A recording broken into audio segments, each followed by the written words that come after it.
hours and 7 minutes. And the 1-1 is a strike. Alex Gordon, the All-Star, is going to be out 6 to 8 weeks with a strained groin. Unfortunate for Kansas City. Yeah, he's a leader of this team. Has been here the longest. On the ground to the shortstop, Escobar. 1 down.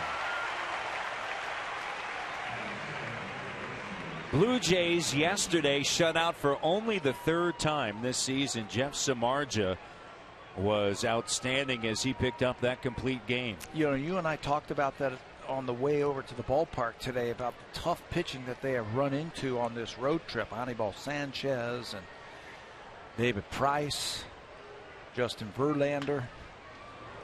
Ground ball chopper, Moustakas.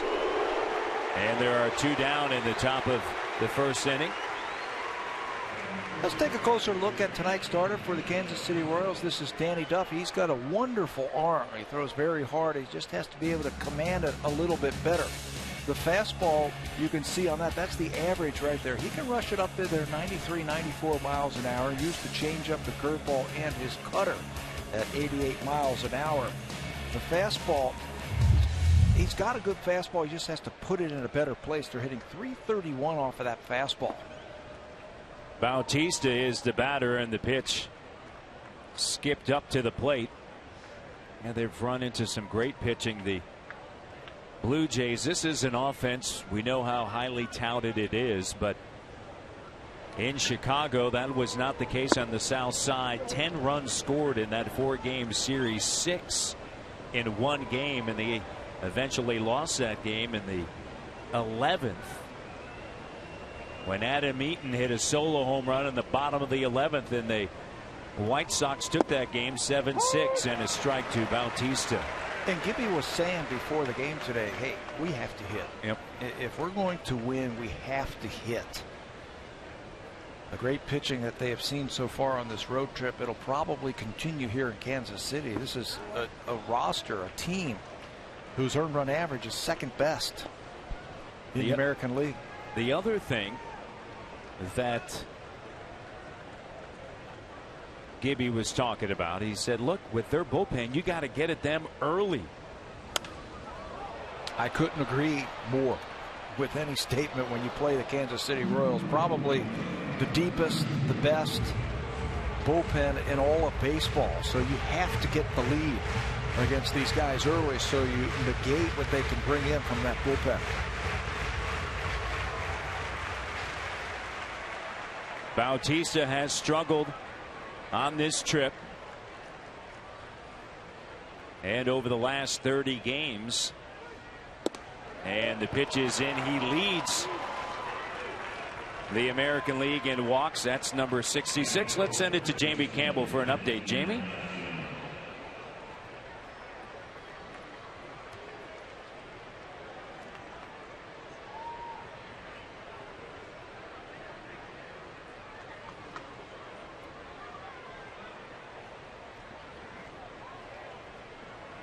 Edwin Encarnacion in the top of the 1st inning. And over at first base is Bautista. Edwin didn't play yesterday, given an off day, as Justin Smoke played at first base. Smoke was hitless as the Jays offense was shut down, and a check over to Bautista at first, and he dives back in safely.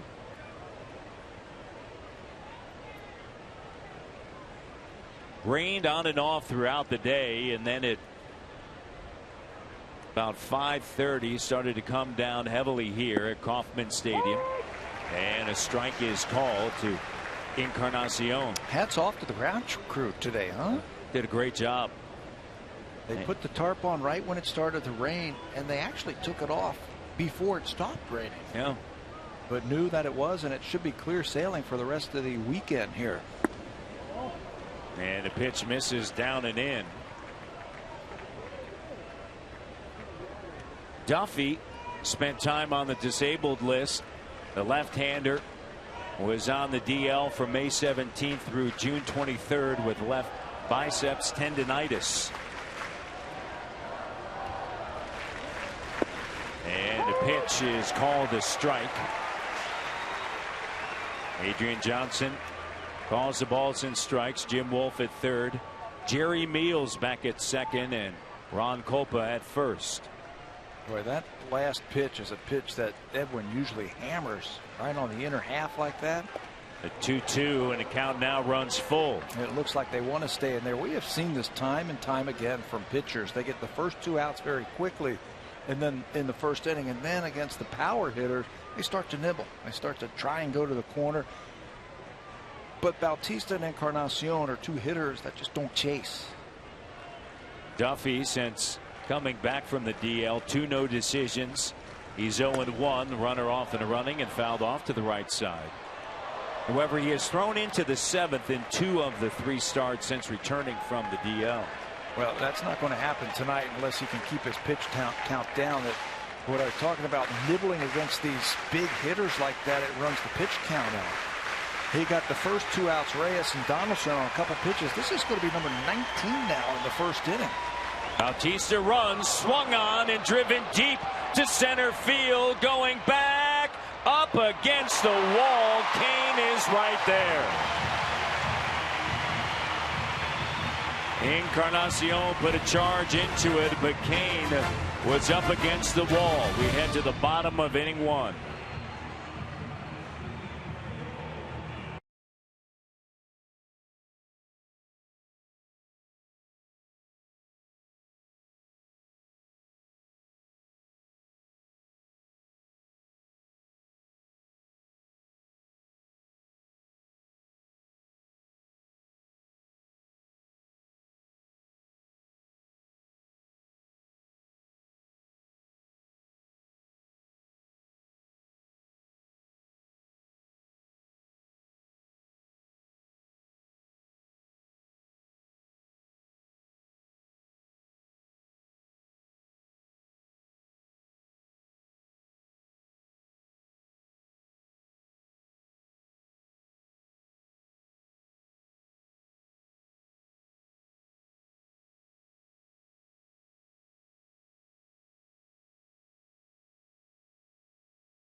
Rain delay. The starting lineup put together by Ned Yost, the manager. Alcides Escobar has a 7-game hit streak, batting .448 with 2 doubles and 3 RBIs. Lorenzo Cain batting third. Cain hitting .312, and during this homestand, batting .476. The Royals have won 5 in a row, and they will face Marco Estrada tonight, Tabby. Marco getting ready for his 13th start of the season. Much better in his last game against the Detroit Tigers. He was back at it once again. 5 innings. He only gave up 2 earned runs. He had 215 against him. That was his 5th win and 6 decisions, 2 runs in 5 innings, 196 earned run average over his last 4. And he faces the Kansas City Royals for the first time. And the Royals are a team that don't wait around very long up there. They're up there swinging. And speaking of that, Escobar shoots it into right field, and moving over to his right is Bautista. And there's one away here in the bottom of inning number 1, and Moustakas is the hitter. The defense behind Estrada, Valencia, former Royal, Pilar in center field, Bautista in right. Donaldson and Reyes on the left side. On the right side, Travis and Encarnacion. And the battery, Estrada and Navarro. Navarro gets the job tonight to catch Marco Estrada. He's caught him the last couple of times. He's done a really good job mixing in that changeup along with the fastball. John Gibbons also said that they've got a day game tomorrow and then another game on Sunday. He wants Russell Martin to catch both of those games. So Deanna gets the start tonight behind the plate. Martin DHing tonight. Moustakas got in on the last vote, and he will head to Cincinnati for the 86th edition of the All-Star game. What a turnaround that he has had this season. He was defeated by that man right there, Josh Donaldson, at third base. But his turnaround came when he started hitting the ball the other way. Last couple of years, Moose has been a dead pull hitter, looking for that first pitch fastball, yanking everything. This year, he's changed things up just a little bit, started flaring the ball the other way. And the Blue Jays defense, they don't play him to pull as much. And what that does is that keeps that front shoulder in there a little bit longer. There they are. That's Reyes right behind the pitcher, Donaldson on the left side. But Moustakas has been hitting the ball with authority much better the other way this year. That's why that batting average over 300. And a swing and a miss. That changeup. And there are two down, and that's a key pitch for Estrada. Yeah, the scouting report on Marco is good fastball. You don't use it about 50% of the time, but it's that changeup that is so good for him. You can use it in any count at any time against any batter. He can throw it early in the count. He's throwing more curveballs this year, and he's cutting the ball, which has become a nice pitch for him. Something other than the fastball, just cut it a little bit, throw a couple of pitches here and there. 7% of the time he will use it. But that changeup, I think, is one of the best that we have seen this year. Lorenzo Cain, a hot smash scooped up by Donaldson, and the throw gets away from Encarnacion, and a great hustle play by Devin Travis to back up Encarnacion. Told you the Kansas City Royals go up there and they are swinging that bat. First pitch swinging once again against Marco Estrada. It's knocked down by Donaldson, and then he finds the ball, finds the runner. Even a good throw would not have gotten. That ball's hit too hard, and there's the backup play that you were talking about right there. Devin Travis, the second baseman. No standing around on this baseball field. Ball's hit. Your job as a second baseman is go up over there and back that throw up. Eric Hosmer, the first baseman, is the batter. And a runner aboard, and a pitch misses outside. Scored a base hit. Lorenzo Cain, that hot smash, the first time All-Stars over at first. Left-handed hitter awaits as Estrada deals, and a strike is called, and the count even. Jays have just 2 wins on this road trip, and Estrada has one of the 2. But you look back on that 4-game set on the south side of Chicago, and you certainly think that the Jays could have come away with a couple of them, as that one is fouled away. Going back to the first game against the tough left-hander and all-star Chris Sale, as the Blue Jays lost Tabby 4-2, but all unearned runs. Yeah, and that would have been a positive reinforcement, I think, for the team if they beat that. They weren't going to beat Samardzija yesterday. He was too good. So the White Sox ended up winning 3 out of those 4 games with a little bit better play, a few pitches here and there, and a base hit here and there. It's the Blue Jays who could have taken 3 out of 4. Absolutely. You know, they bounce back, win 2-1 in a great game. Donaldson with a solo home run to win it. And then you come back, you're 6-4. Drew Hutchinson, fine, you have the lead, but then unfortunately unable to hold on to it. You lose it in extra innings. Those are the 2 games that you look back on, the Sale and on Wednesday night. Yeah, and that's why I'm saying you could have taken 3 out of 4 against Chicago. Yeah, making this series imperative, I think, for the Blue Jays. Absolutely. John Gibbons talked about that. He said, look, this is an extremely important series for the Toronto Blue Jays. They're 44-44. The Royals own the best mark in the American League, second best in baseball. And they are hot right now.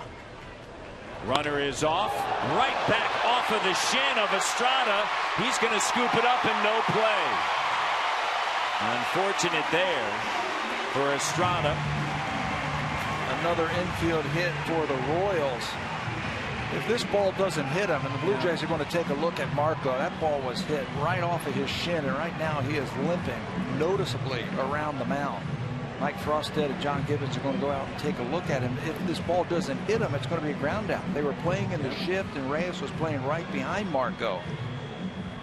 But he just cannot get out of the way quick enough. You can see Reyes playing right behind him. Here it's coming right at him. With that ball on that follow through on that leg, it's that right leg. Just can't get it out of the way. Watch it come around and right off that leg. And no play for Estrada. And still being attended to. It looks as though it was not right off the front of the shin, but on the side.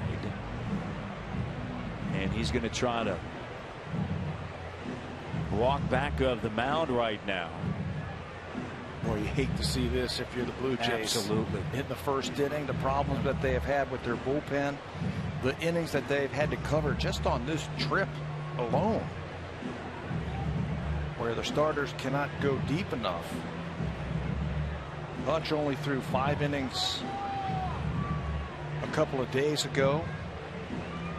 Marco 5 innings in his start in Detroit. Dickey 5 2/3 innings, and then Hutch 4 2 to start off this trip. So they've had to have a lot of innings from their bullpen. And if Marco can't finish this one off here, this inning, and pitch deep into the game, bullpen's going to be taxed again.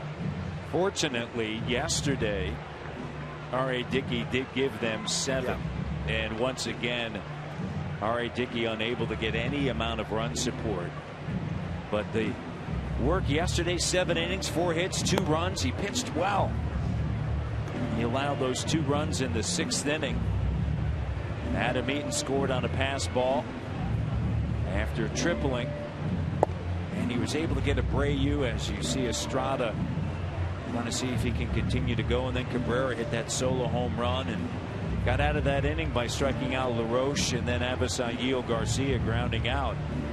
But unfortunately, the Jays really only threatened once, and that was in the top of the 6th inning. They had runners at the corners with the right person at the plate, and Josh Donaldson, and he grounded into a double play. Estrada still testing out, his lower leg. This is what you do if you're a manager right here. You have to plan for this. You talk to him all the time. Hey, why didn't you pitch this guy yesterday? This guy out of the bullpen and say, well, hey, I've got a plan for if my pitcher gets a line drive off of his knee in the first inning, who am I going to go to? I better have plan B ready. So Marco is going to try and finish this one off and then get in that dugout and put some ice on that thing. The ball hasn't left the infield, but runners at first and second base. And Kendrys Morales, in his first year with the Royals, is the batter. 5th in the American League in runs driven in. And runners at first and second, swung on, hit in the air to center field. And there's Pilar with so much room out there underneath it. And that's going to do it. After 1, we go to the 2nd, scoreless.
Sportsnet. Presented by the 2015 Honda Civic, Canada's best-selling car for 17 years in a row and the official vehicle of the Toronto Blue Jays.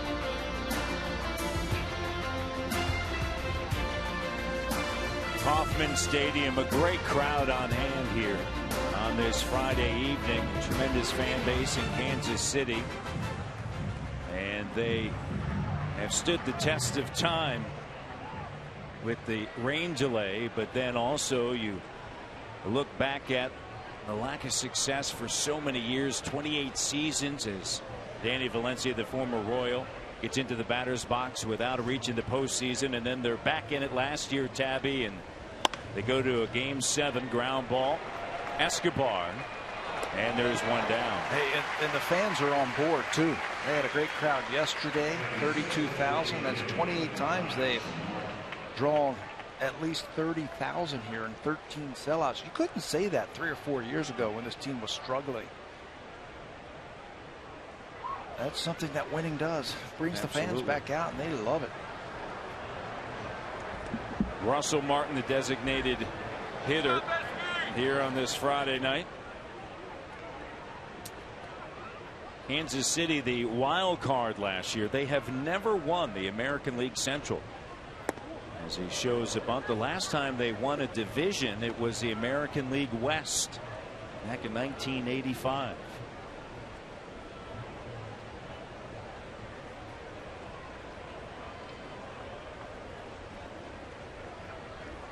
Duffy, the left-hander, and the pitch misses away to Martin.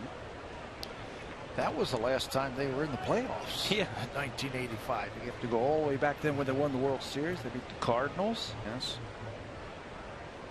The Interstate 70 World Series. Yeah, the I-70.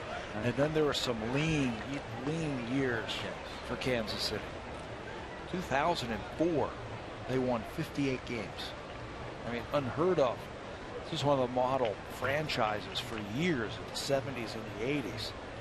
They got their farm system right as Martin walks. That's his second walk of the game. Trying times for the Blue Jays here on this road trip. We talked about how, a couple of games slipped away from them. You take a look at the rest of the season compared to this road trip.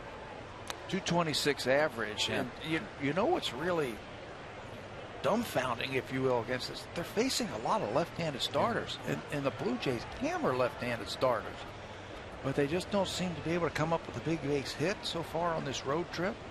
I mean, they faced David Price, a lefty. Chris Sale. He's tough. He's pretty good. Okay. Yeah, both of them.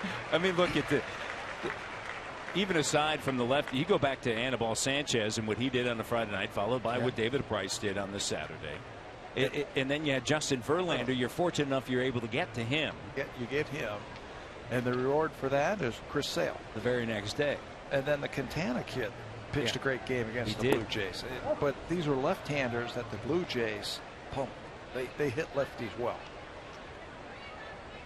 And now you get Duffy, another left-hander. So the Blue Jays, they have to feel good about themselves tonight. See if Navarro can get this thing going here in the top of the second. Martin's at first with a walk. Outfield straight away, and Navarro doesn't chase it. It's outside. You're talking about the Royals. One of the things that they had in the 70s and in the 80s, they had a tremendous farm system as a small market team, and they've really gone back to that and have had a tremendous amount of success. John Gibbons, of course, has been here before as a bench coach from 2009 to 2011. He talked about how so many of these players came up through their organization together. They won at the minor league level. Into right field, and Alex Rios plays it on a bounce, and runners at first and second here in the top of the second with one down. Yeah, and they were rushed here and got to the big leagues at a young age, and they've been able to grow together. Danny Duffy's another one of them. He's a third-round draft pick in 2007. He's a young player. And when you bring young guys to the big leagues and they're your guys and they're high draft picks, you're going to start seeing the wins start to go up. And that's what we have seen since 2009 for the Kansas City Royals. 65, and then it just keeps going up to 89. They haven't won 90 games in a season. 89 last year, and to tell you how rough it has been. They have not won 90 games in a season since I played here. 1989. That's a long time ago. You guys were pretty good back then.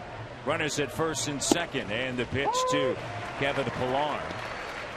Here's a did you know. Pat Tabler hit the first pinch hit walk-off home run in Royals history. You were talking about 1989, September 12th, 1989.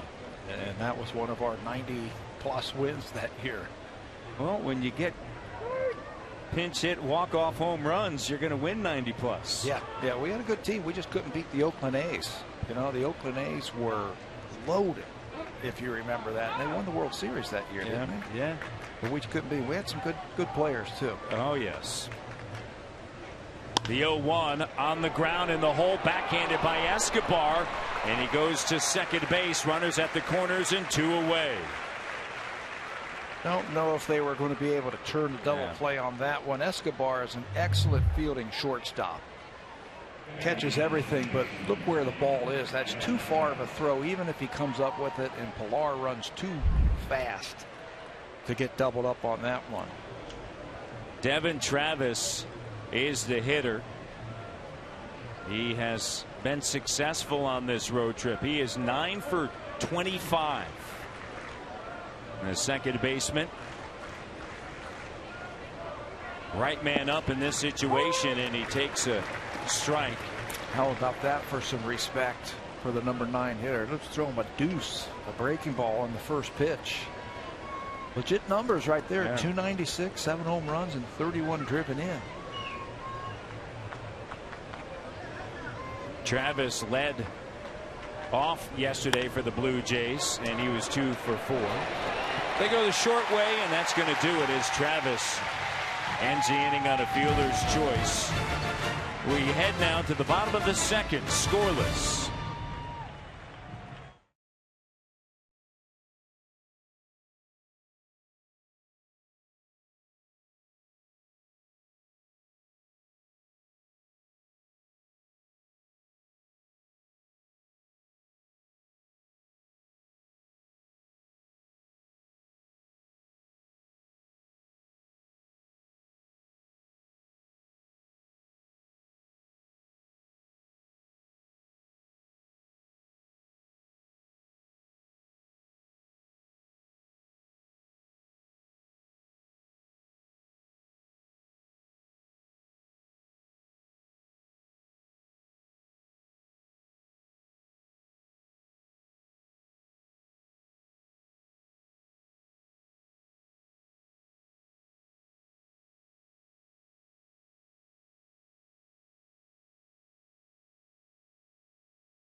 My Blue Jays and enter the code MBJ8385 and you'll earn My Blue Jays points just for watching tonight's broadcast.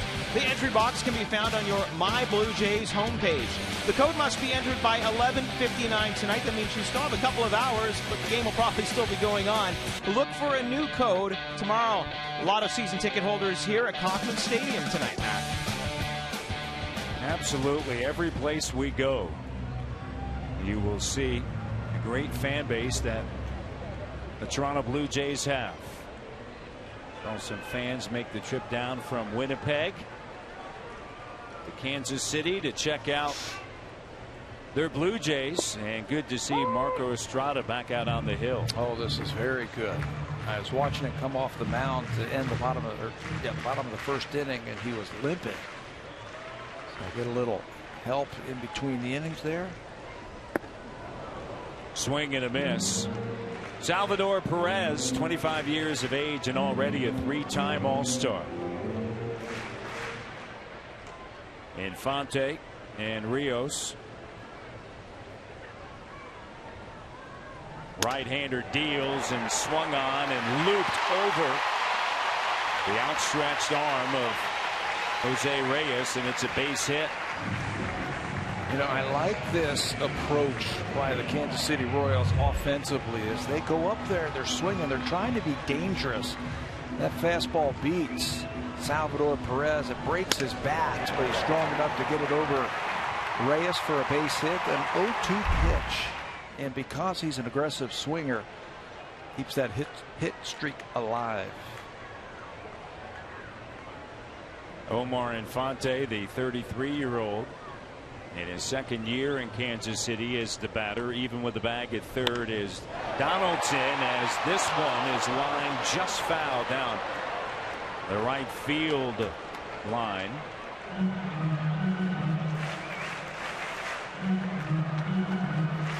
That is a tough corner down there to navigate if you're the right fielder for the Blue Jays. Jose Bautista, that's a lot of room down there. And a ball like that by Infante that hits can roll around in that corner, so you have to be defensive. You got to let that ball come to you. There it is. It's still hard down there in that right field corner. Perez at first game with now a 6-game hit streak, and the pitch is up and in. Dead center field is 410 feet. That's not what creates the room here. It's the gaps. The gaps. There's just so much room that Pilar is going to have to deal with out there. And normally, Matt, it's 370, 375 to left center field, right center field. Not here at the K. In right center field, it's 387 to the power alleys. And the same thing, 387 to left center field. So as a center fielder, you have to have a guy who can cover a lot of ground. Pilar simply can do that. And it's one of the reasons why this is a team built on speed and defense. Tapped slowly, cut off by Donaldson on the run, and he makes the play. Perez goes to second, but a nice play by the all-star third baseman. Well, he's got great range, hands, arm, athleticism. This guy was a catcher. Hard to believe, isn't it? When you see these types of plays from Donaldson, the range like that, you have to have quick feet and soft hands. A nice finishing play. Alex Rios, the right fielder, 228, a home run, 12 RBIs. The former Blue Jay awaits as Estrada gets the signs from Navarro.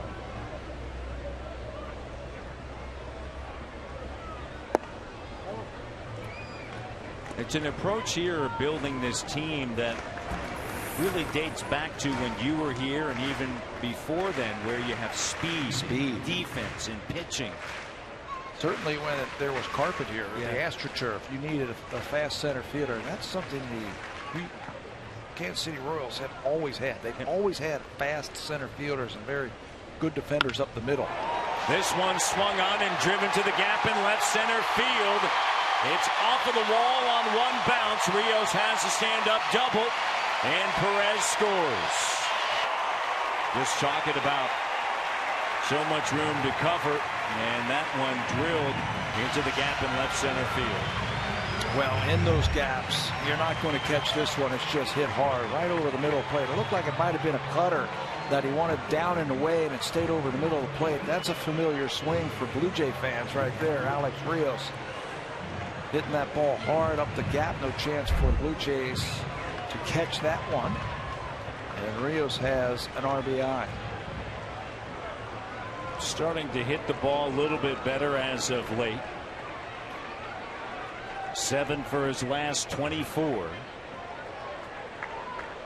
His first RBI in this homestand, and Jared Dyson is the batter, and a strike call. It's all action against the Rays with Alex Gordon going down. Dyson takes over in left field.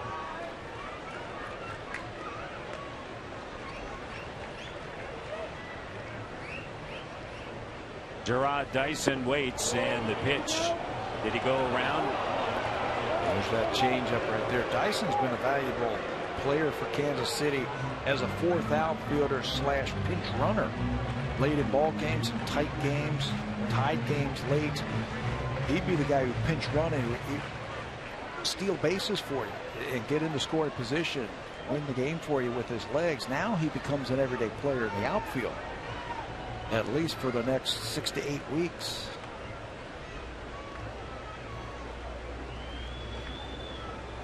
The 0-2, and the pitch just misses in tight. Dyson 282 with the home run and 9 RBIs.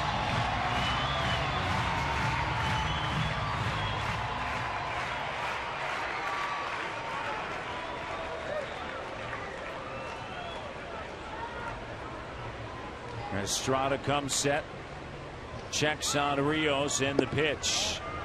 Working him on the inner half, and that one misses, and the count now runs 2-2.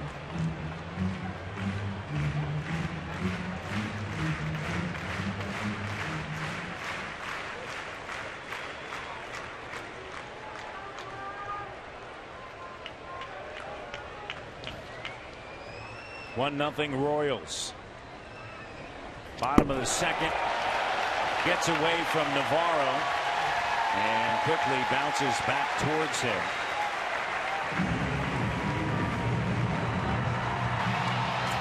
You know, I think that's going to be scored a wild pitch, but this is a ball that's got to be caught right here. You know, as a catcher, that changeup is coming, and you anticipate that ball in the dirt like that.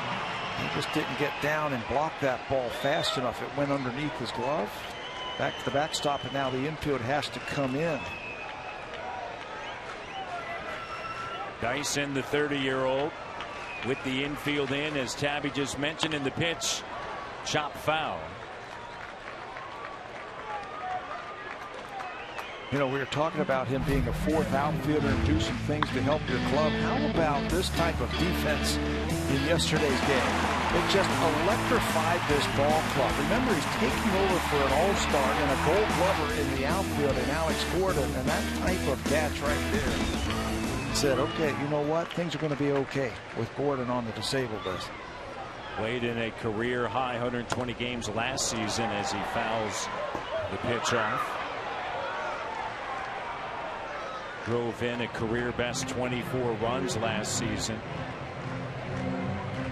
Always been an extra outfielder, fourth outfielder type, pinch runner type, and now he's going to get a chance to get some at bats. Hitting a career best 282. At third is Rios. Swing and a miss. And a nice job by Marco Estrada there. That's his second strikeout. Told you he will throw that changeup in any count to any batter, and this is a good one. What makes it so good, that changeup, the arm action, and it rolls right off his pinky finger, and you get some nice action, some downward movement on it. If you get fastball in the minds of those hitters of the Kansas City Royals and then drop that changeup right there, you're going to have success. Escobar with a 7-game hit streak. How about this against Tampa pitching? They swept Tampa. They got to Chris Archer, Tabby. Escobar was 9 for 18, 6 runs, 2 doubles, 3 RBIs. I told you that this team comes in here, a very hot team. Kansas City Royals, they are swinging, and it seems like they're starting to come together. Starting to go on one of those patented hot streaks. A bunt. Donaldson, bare hands, throws off balance and got him at first. A dazzling play by Donaldson at third. Racing in on the bunt by Escobar. The bare hand. The throw. The out to the third.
Here in KC this weekend, why not head out to Buffalo and check out the Bisons as they take on the Scranton Wilkes-Barre Rail Riders. It is Blue Jays weekend in Buffalo.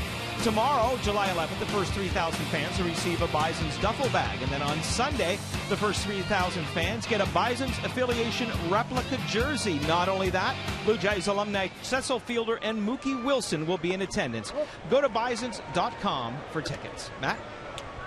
Reyes looks at a ball. He grounded out on the top of inning number 1, top of the 3rd here. And Duffy has a 1-run lead. A stretch of 10 consecutive games on the road heading into the All-Star break. 16 of 19 for the Blue Jays. They'll return home to take on the Tampa Bay Rays for a 3-game set and then head back out on the road. They've dropped 8 of 12, unfortunately, away from the Rogers Center. They're just going to have to gut it out right now. They are in tough. John Gibbons and his team know that they're in tough against these teams. You know, it doesn't get any easier after the All-Star break. We talk about good pitching teams. Tampa comes to town, then they go back out on the road to Oakland. But this is a team, I think, that's been very resilient this year. Just when you think that things are going to go south, they have a way of rallying around each other and the hitters start coming alive. I think that's what they're looking for this weekend. As they trail 1-0 here. Down the third base line. Into left field, and Jose Reyes heads now to second. The throw is on time.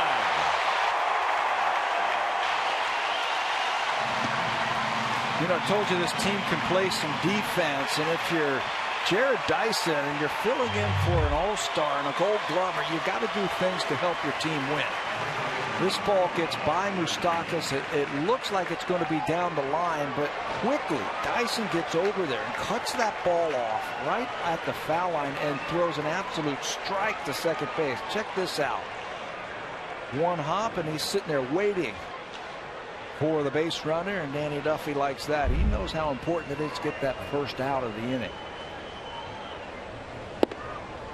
Fastball rides high to Donaldson. Donaldson is second in the American League with 60 RBIs. That's 3 outfield assists. Make that 4 outfield assists now for Dyson. And so he comes to the plate with nobody on base. 1 ball, 1 strike. Looked like Reyes was trying to force him to throw him out, and it was a perfect strike. Perfect throw. Time is called. Well, you don't know how much, as we saw them take the tarp off of the infield. There was a lot of water that was headed in that direction, and that could have certainly affected as that pitch is fouled off. I think it slowed the ball down big time. But the speed of Dyson got to that ball quickly. I think Reyes was thinking, you know what, this thing is going to head into the corner, maybe rattle around a little bit, and I'm going to get a 2-bagger. But instead, Dyson able to get there in a hurry, slowed down by the wet outfield. And a liner right to Escobar. All right, let's check in with Jamie Campbell. Jamie?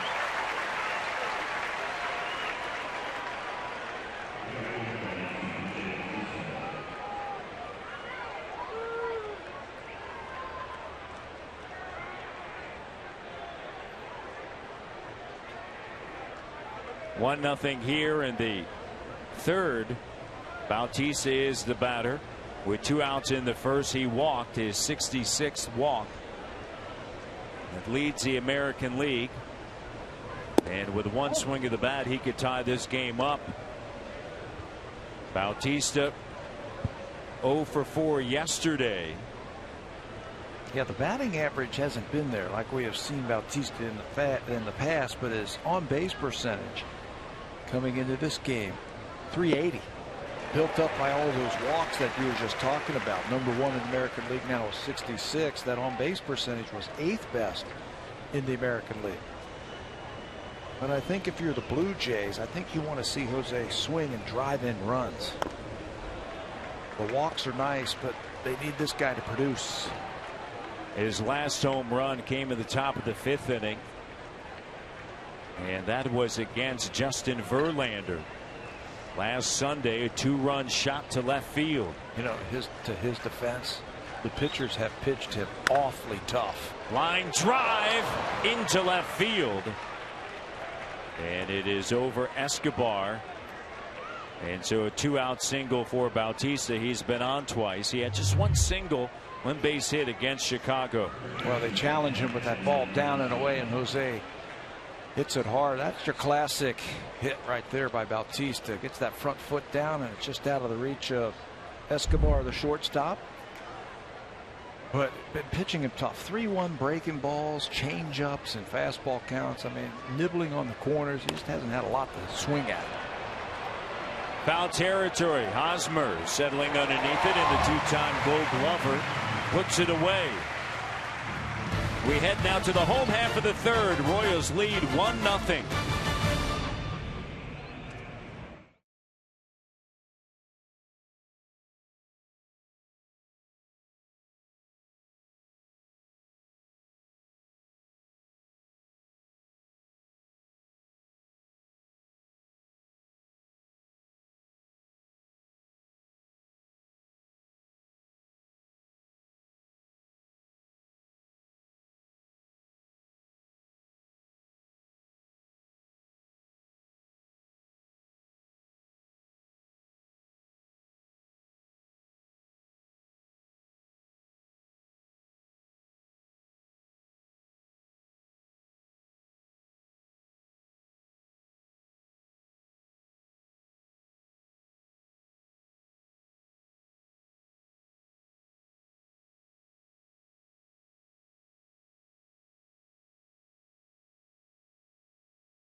Coming up later this month at the Rogers Center.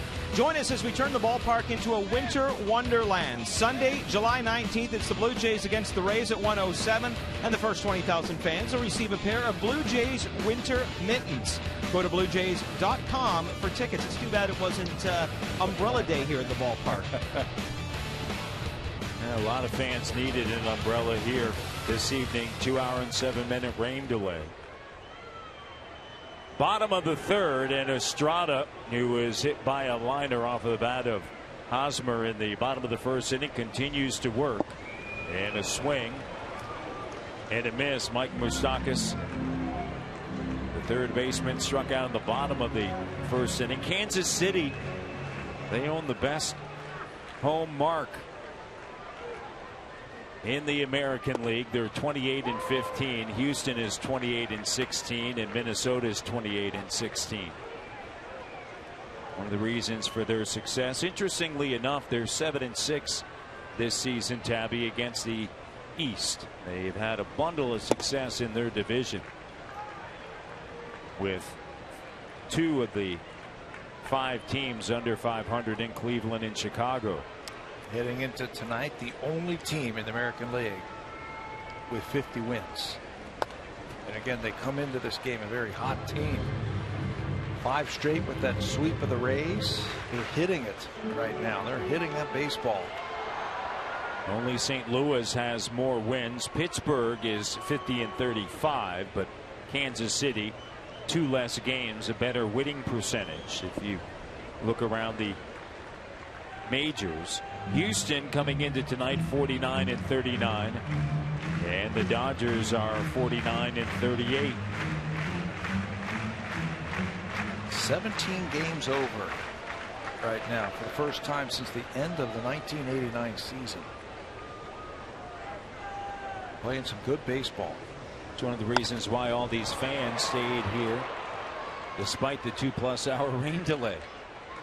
You're seeing some good baseball. And this is still one of the most beautiful parks, I think, in all of baseball. I meant to ask you, what do you think? This is your first shot here? First time here, and I've heard about it for so many years, and just a great setting here. Once you get inside this ballpark, Moustakas fouls it off. Arrowhead Stadium right behind us here. It's not a downtown setting or anything, but once you get inside this stadium, fans are right up on top of the field.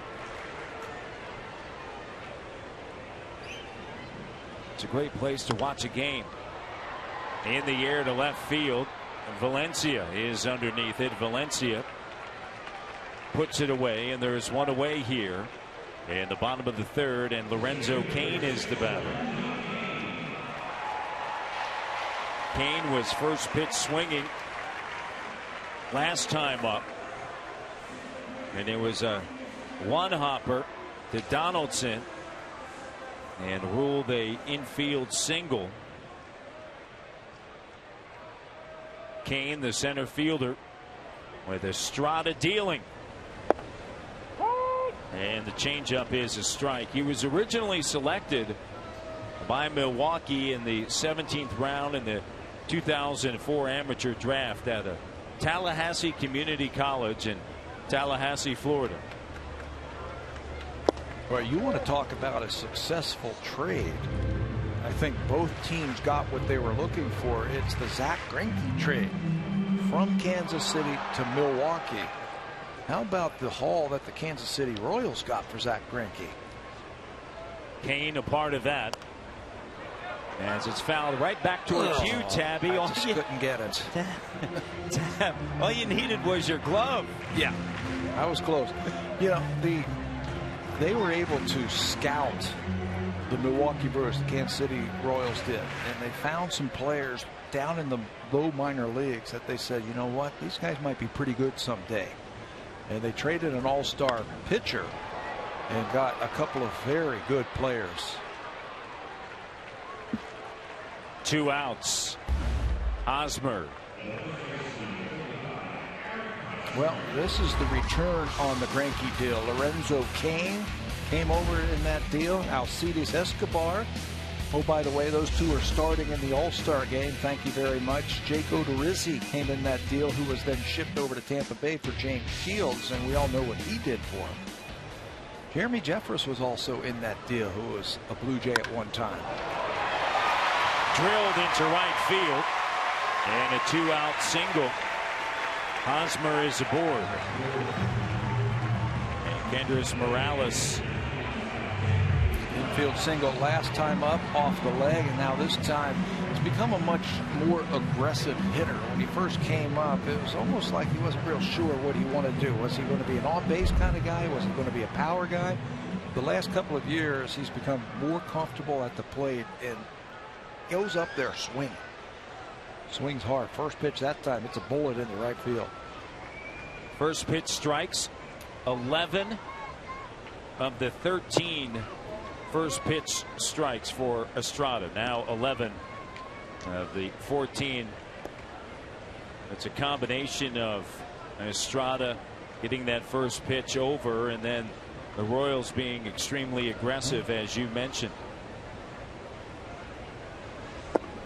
And Morales swings and misses.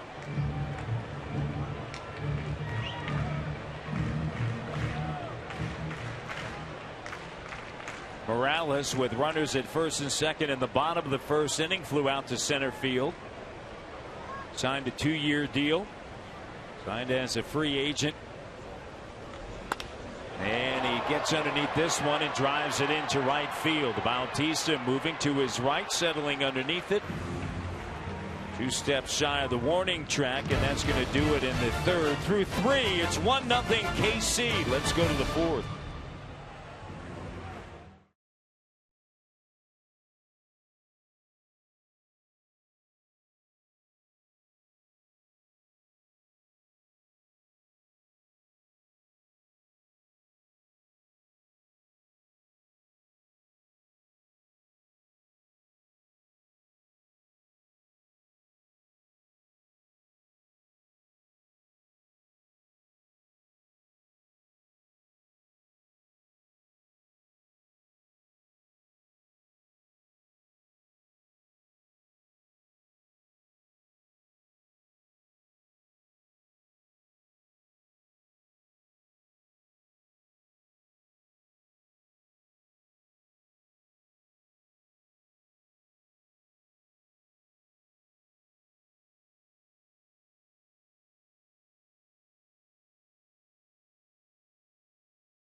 By the 2015 Honda Civic, Canada's best-selling car for 17 years in a row and the official vehicle of the Toronto Blue Jays.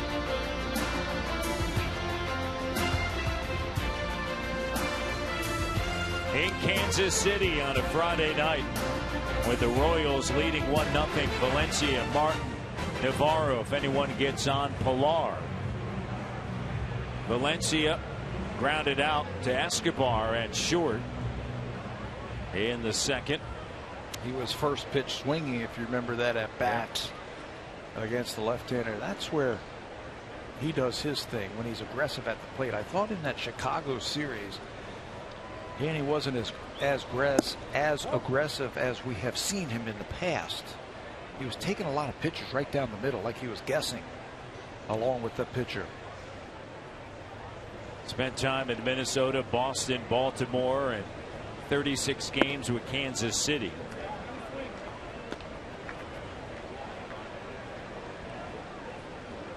Before coming over to the Blue Jays. Played 50 games last season for the Blue Jays and hit .240. As a Royal, he hit .282. Hitting .295 entering tonight's game. Best average of his career in 52 games with Baltimore. He hit .304, but then going back to his rookie campaign in Minnesota, 85 games, hit .311 as a 25-year-old, and the pitch is a strike.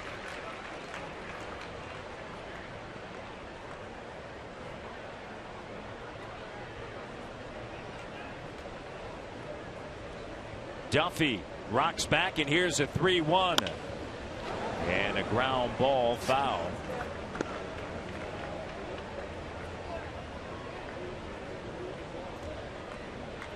Duffy, the last time he recorded a win, now remember he spent time on the DL, but the last time he recorded a win, Tabby, was against Detroit back on April 30th. Since that time, 2 no decisions and 4 losses. All right, let's send it to Jamie Campbell for an update. Jamie, what do you have for us?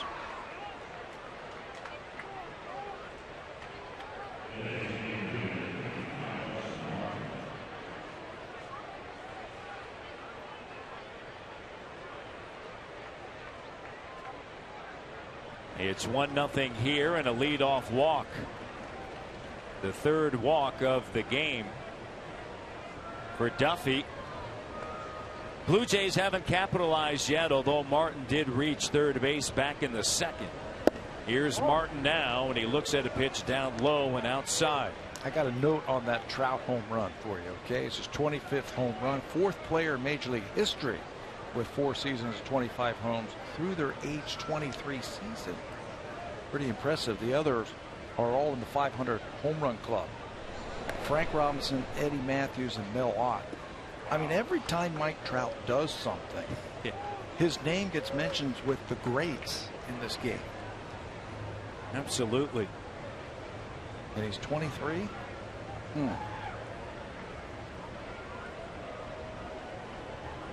Just stay healthy, right? Breaking ball is a strike and a count of 1-1. If he stays healthy and continues to produce like that. I was talking with Tony LaCava today, assistant to Alex Anthopoulos in the Blue Jays front office, and I was telling him about Bo Jackson, who I play with here in this ballpark, and he said, does anybody playing the game today remind you of Bo? And that was the guy right there. I said Mike Trout, because he can run. He doesn't throw as well as Bo. He doesn't have the type of raw power that Bo Jackson had, but he has all the tools that a baseball player needs to be a superstar. He can run, he can hit, he's got power, obviously. The great Buck O'Neil talked about how the ball sounded off of Bo Jackson's bat, that it had a different sound. Did it sound that different? Yes, it had a different sound. It was almost like a kaboom when he hit it. You know, you hear the bat hit the ball and what it sounds like. Well, his was louder and firmer. I don't know if that was from the strength that he had or what. Duffy deals. It was something. You know, Danny Duffy's going to have to start throwing more strikes or he's going to be out of this game. Now that could be a good thing because of this bullpen for the Kansas City Royals, but he's got a magnificent arm. He just has not been able to pitch to contact. You mentioned the walks, 3 of them already. He's given up his share of hits, but he's left 4 on base through 3 innings. 56 pitches. Here comes number 57. And high in the air, right back toward us. And Buck O'Neil went on to say that he's heard that sound 3 times.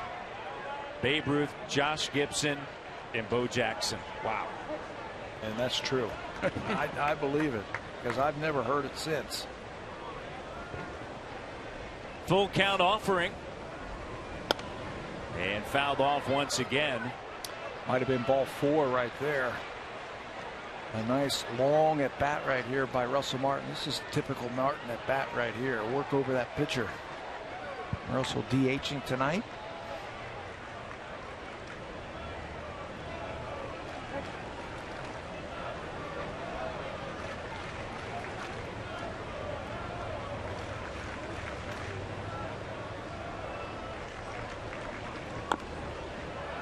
Stays alive. Does Martin. Walked in, stranded at third in the second. Tell you what, you can't just heat up the Toronto Blue Jays, I think. If he doesn't have a strikeout tonight, you can't just go up there and just think you're going to blow the ball by him. They are one of the best hitting teams against a fastball that's 93 plus in baseball. You're going to have to use off-speed pitches, some secondary pitches for strikes. Let's see what Duffy deals here. Ground ball through the left side. And the Jays are in business here in the top of the 4th inning. A leadoff walk to Valencia and a strong at bat by Martin on a 3-2. Continually foul pitches off, and then he finds a hole through the left side. Yeah, everything is the same speed. So Russell Martin gets that timing down. He gets a pitch up and out over the plate, and he knows what to do with that. Bang it through the left side. But everything's the same speed. The pitchers that have had success against the Blue Jays this year have changed speeds. Smarja did it yesterday with a splitter and a slider and combined that with his fastball. Navarro now gets the hit, and you see the Kansas City defense. They are anticipating a bunt, but I say no way. Got to let this guy swing away. Navarro base hit last time up. And does not show a bunt, and the first pitch is a strike, 92.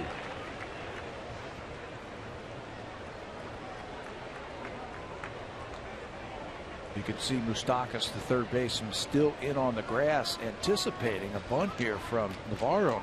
You're the hitter right here. You got to look for something inside and try and yank it by him. Look how close he is. And that creates a large hole between Escobar and Moustakas. Here's the 0-1 pitch and a breaking ball that's up. And Navarro looks down the third base line, gets the signs. Moustakas has yet to move, although Navarro has not shown bunt yet. Well, he's not going to either. I mean, he can drive in runs. He singled his first time up. Why would you take the bat out of his hand? Now he backs up. And did he go around? They're going to check, and yes, he did, and the count 1-2. On deck is Pilar. There's an off-speed pitch, secondary pitch, a breaking ball in the dirt. Nice job by Perez to block that one, but you can see from that check swing. Called a strike. A walk to Valencia. A 9-pitch at bat for Martin, who singled through the left side. Runners at first and second. Top of the 4th, and here's a 1-2. And the count now 2-2.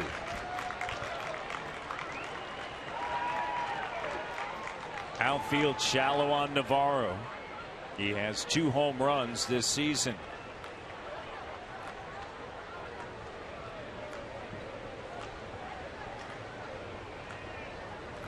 Duffy comes set. Here's a 2-2 pitch. Grounded foul. That's what makes the Blue Jays so tough. They can just foul off pitches, make you throw a boatload of pitches. They've seen Duffy now a lot. He has thrown a lot of pitches. Second time through the lineup now for the Blue Jays. They know what to expect from him. They haven't seen him for a couple of years. Last time they saw him was back in April of 2012, and he wasn't around very long. He threw just 4 2/3 innings against the Jays. Underneath this one, and cruising over is Kane. Kane's going to make the catch, and there's one away with 2 on here in the 4th inning.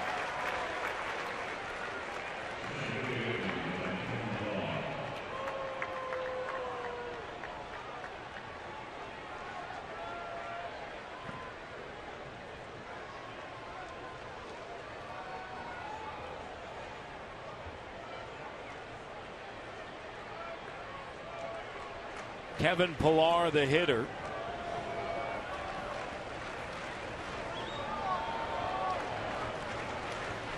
Chance here. Runners at first and second. He had runners at first and second back in the second, and unable to deliver. This one popped in the air to the right side. Infield fly. And 2 down.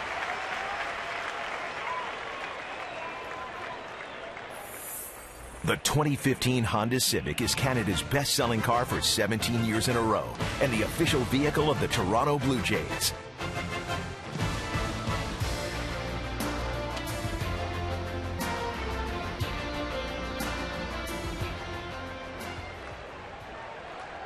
Thought the Blue Jays were in business with a leadoff walk and then a single. And a first pitch strike to Devin Travis, the rookie. But Navarro flies out to shallow right center field. Pillar just popped out. And it's going to be left to the rookie Devin Travis. Travis, second best batting average among rookies in the American League, behind Billy Burns of Oakland. And that's with all the time that he has missed. He has the 3rd most home runs and the 3rd most RBIs and the 3rd most multi-hit games. Built on that great stat we just saw, hitting with runners in scoring position. He's been clutch for the Jays this year. Swing and a miss there. Notice the White Sox were pitching him inside a little bit more, trying to crowd him a little bit. I think Devin likes that ball away from him, out over the plate where he can extend and work that ball the other way.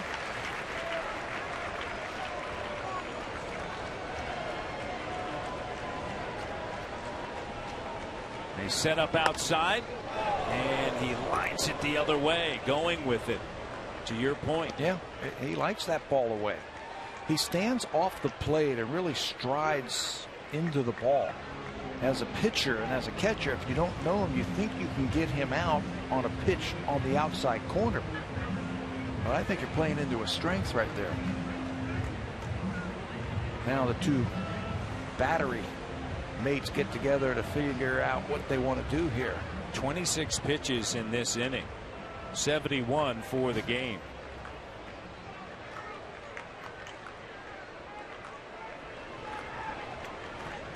Duffy ahead in the count. 2 are on for the Blue Jays as they trail 1-0.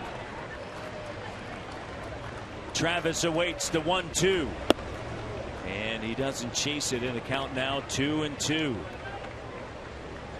This is where he'll want to make it work right here for him if you're Duffy.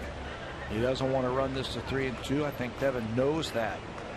2 strikes usage. 52% of the time he's going to use that fastball.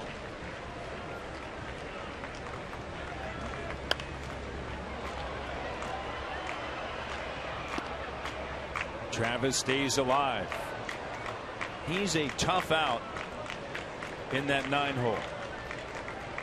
Is Devin Travis, and I think if he did not miss time with that DL, you'd hear more conversation about him with respect to American League Rookie of the Year. Yeah, I'm with you on that one. got off to a blazing start in April, missed most of May with that injury. Here's a 2-2 now. On the ground, Escobar eats it up. And that's going to do it. Missed opportunity for the Blue Jays after 3.5. It's 1-0. Kansas City.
Headlines, analysis, and schedules. Visit sportsnet.ca/Blue Jays.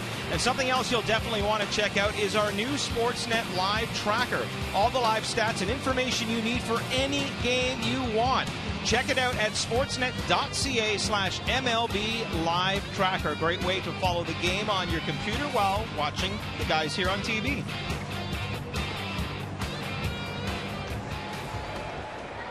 Bottom of the 4th inning. Perez, Infante, Rios. Is that a Blue Jay fan sitting amongst all those Royal fans? It kind of looks that way. I was impressed.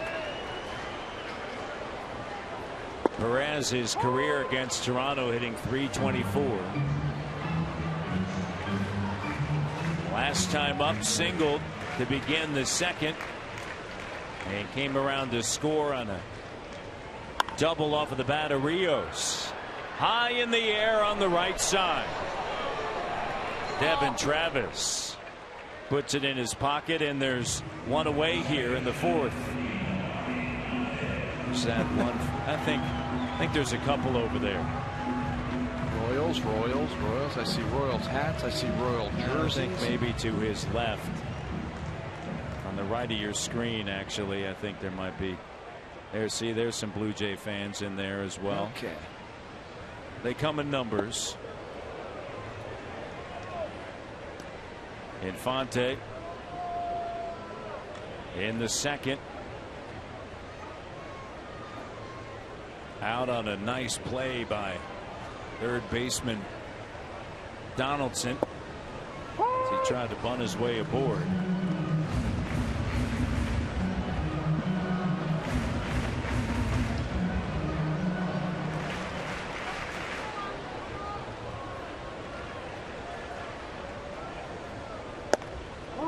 And the pitch off the plate.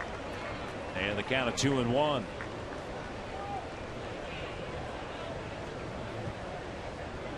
Estrada looks in. Has the sign. And the pitch. There's a strike. Omar's had some good games against the Blue Jays. When he was with Detroit and some of the other teams that he's been in, he's been a thorn in the side of the Jays, hitting over .320 against them in the last 3 years, just like that. Oh, taken away by Devin Travis.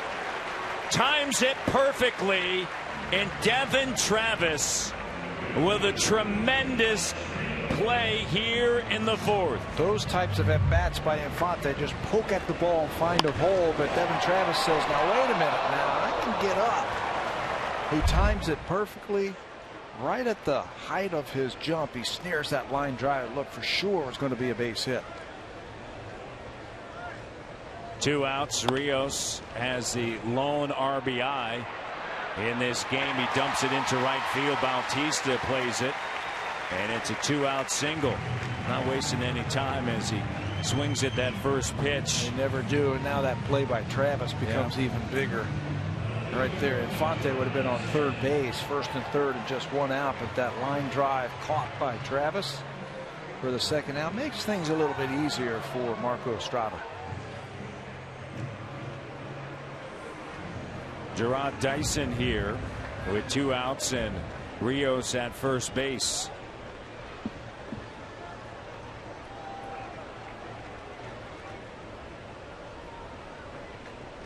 Since May 25th, Dyson batting .429. Runner off and moving. And a stolen base by Rios.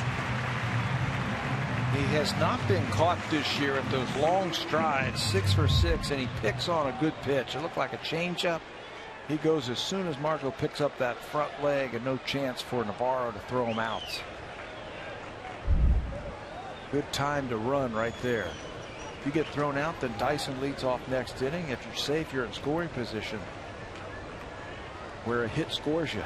6 stolen base by Rios, and the pitch misses.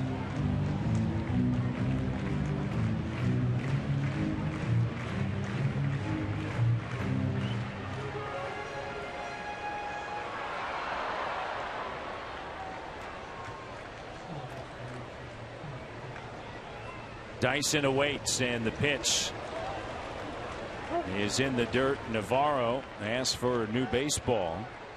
Estrada here in the bottom of the fourth with Rios back at second. Dyson struck out in the second. Donaldson even with the bag at third. The outfield doesn't have to play that deep because there's not a lot of power. Gerard Dyson, he just massages the ball around. And the pitch is high, and that's going to be the first walk. And now Escobar. Well, this is why Gerard Dyson is playing, because of this ball into the gap. You can see Alex Gordon, the all-star, the Gold Glover, as you see him hit the wall. And it's a groin injury that's going to put him on the disabled list. What everybody's saying, for 2 months he's going to be out. He won't be back until September, and he's been a lot to this team. He is swinging a hot bat. Look at these numbers right here. 279, 11 home runs, 39 RBIs for Gordon. Lately, he has been swinging a hot bat for him. He had 7 hits and 6 RBIs in a doubleheader this week before that injury. Runners at first and second. Brett Gardner will take over in the All-Star game for Gordon.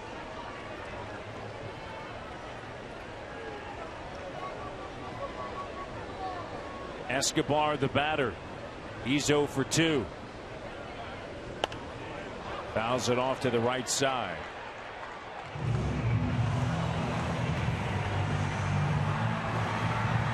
Tonight marks the 65th day that Kansas City has either shared or stood alone atop the American League Central in 2015 compared to 33 days during the course of last year. Detroit has won this division 4 years in a row. This team believes in itself. There's something about making the playoffs like they did last year and getting into the World Series and coming this close to winning it. It's really energized this team.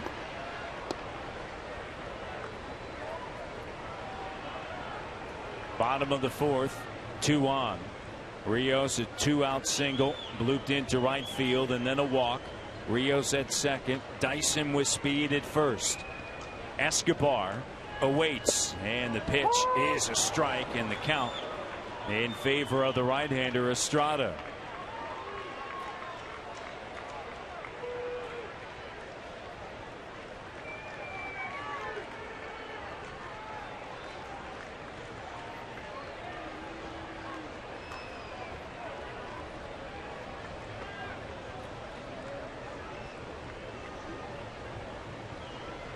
Since the middle of June, hitting .357 is Escobar. And a breaking ball is low, 2-2. And do not sleep on him. Even though there's 2 outs, runners in scoring position, he's got good numbers. .339. He closes off the left side of the field and just tries to shoot the ball back through the middle or to right field. 2 strike. He's a very good 2-strike hitter. Estrada reads the signs. He's set now.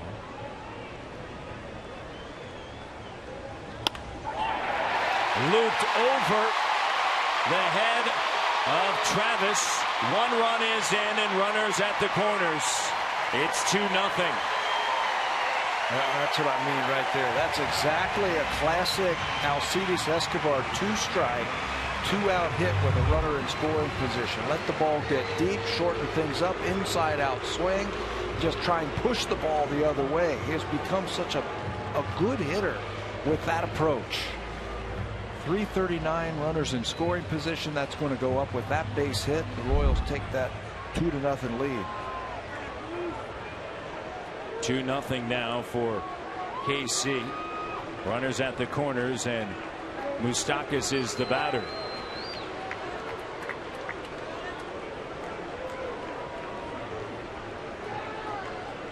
Jays have had their chances offensively, just as many as Kansas City. They just haven't been able to deliver. They've left 6 runners on base through 4 innings. You're right, they just have not been able to come up with a big base hit. And it's not as if Kansas City's hitting the ball hard. They're just finding the spots. In the air to shallow left field, going out. And Reyes is able to track it down. And that's going to do it, but not before Kansas City puts 1 more on the board. It's 2-0. Time for a Blue Jays Central update. Here's Jamie Anzani.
By Boston Pizza goes a week from tomorrow, July 18th, when the Blue Jays host the Rays at 107.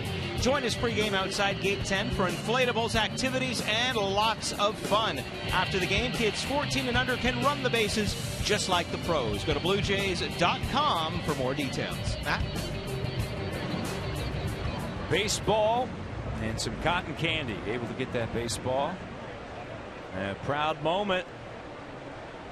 Duffy has a 2-run lead, and Jose Reyes looks at a strike down and in. Reyes followed by Donaldson and Bautista. Blue Jays have left 6 on. And they get this potent offense going here. You don't want to go much deeper with Duffy in this sort of scenario, because then it's turned over to the bullpen and they're nearly unhittable. You'd like to get at Duffy right here, right now, and pitches in there for a strike. Well, they have the right guys coming up to do that. Reyes has already been on base one time. He singled last time up, but then tried to stretch it into a double, was thrown out. And you got Donaldson and Bautista. But you're right, you get into that bullpen, and Ned Yost isn't afraid to go to that bullpen early. He's got a lot of arms down there.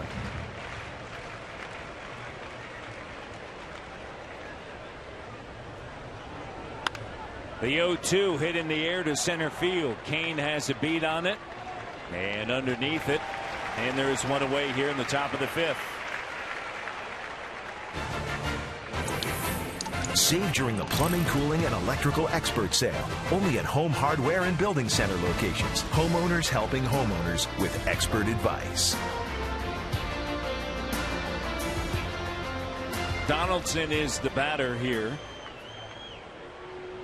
You see that bullpen the Royals have. One of the reasons why they have the second most wins in the majors since July 22nd of last year. St. Louis has 92. The Royals tabby with 91.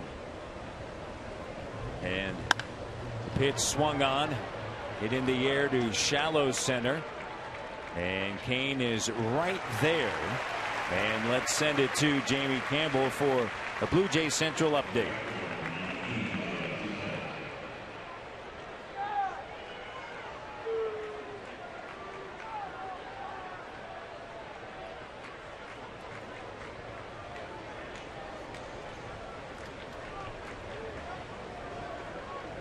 You take a look at the American League Central. And the 5.5 game lead that Kansas City has is now 5 because of that win by Minnesota. 6-1, Justin Verlander. You think that one's in the bag? Yep. Right? 9th inning, 7 runs. Give it up. 5.5 at the start of the day. Jose Bautista fouls this one back. This one delayed by 2 hours and 7 minutes. The Twins. Probably the second best story in the American League, you think? Houston's number 1? Houston has to be number 1. Yeah. And a pitch misses. When the season started, or when spring training started, I bet you every baseball person in America, well, they claim to be experts, probably picked both those teams to finish last.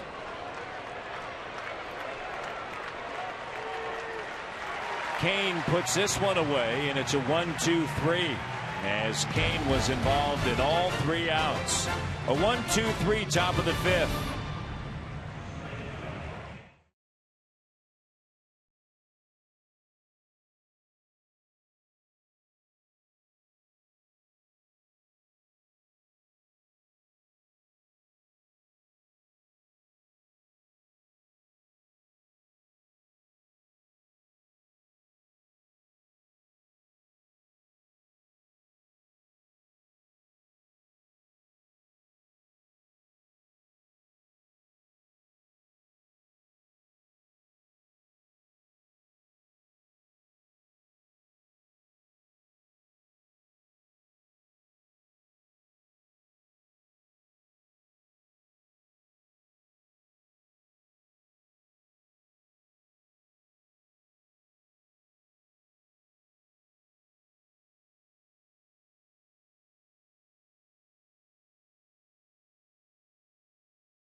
strain for the Blue Jays,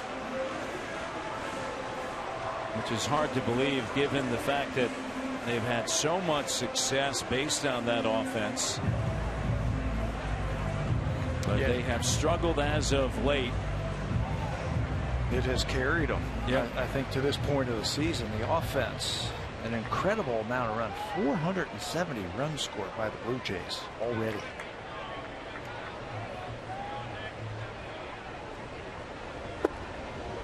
Pitch is a strike.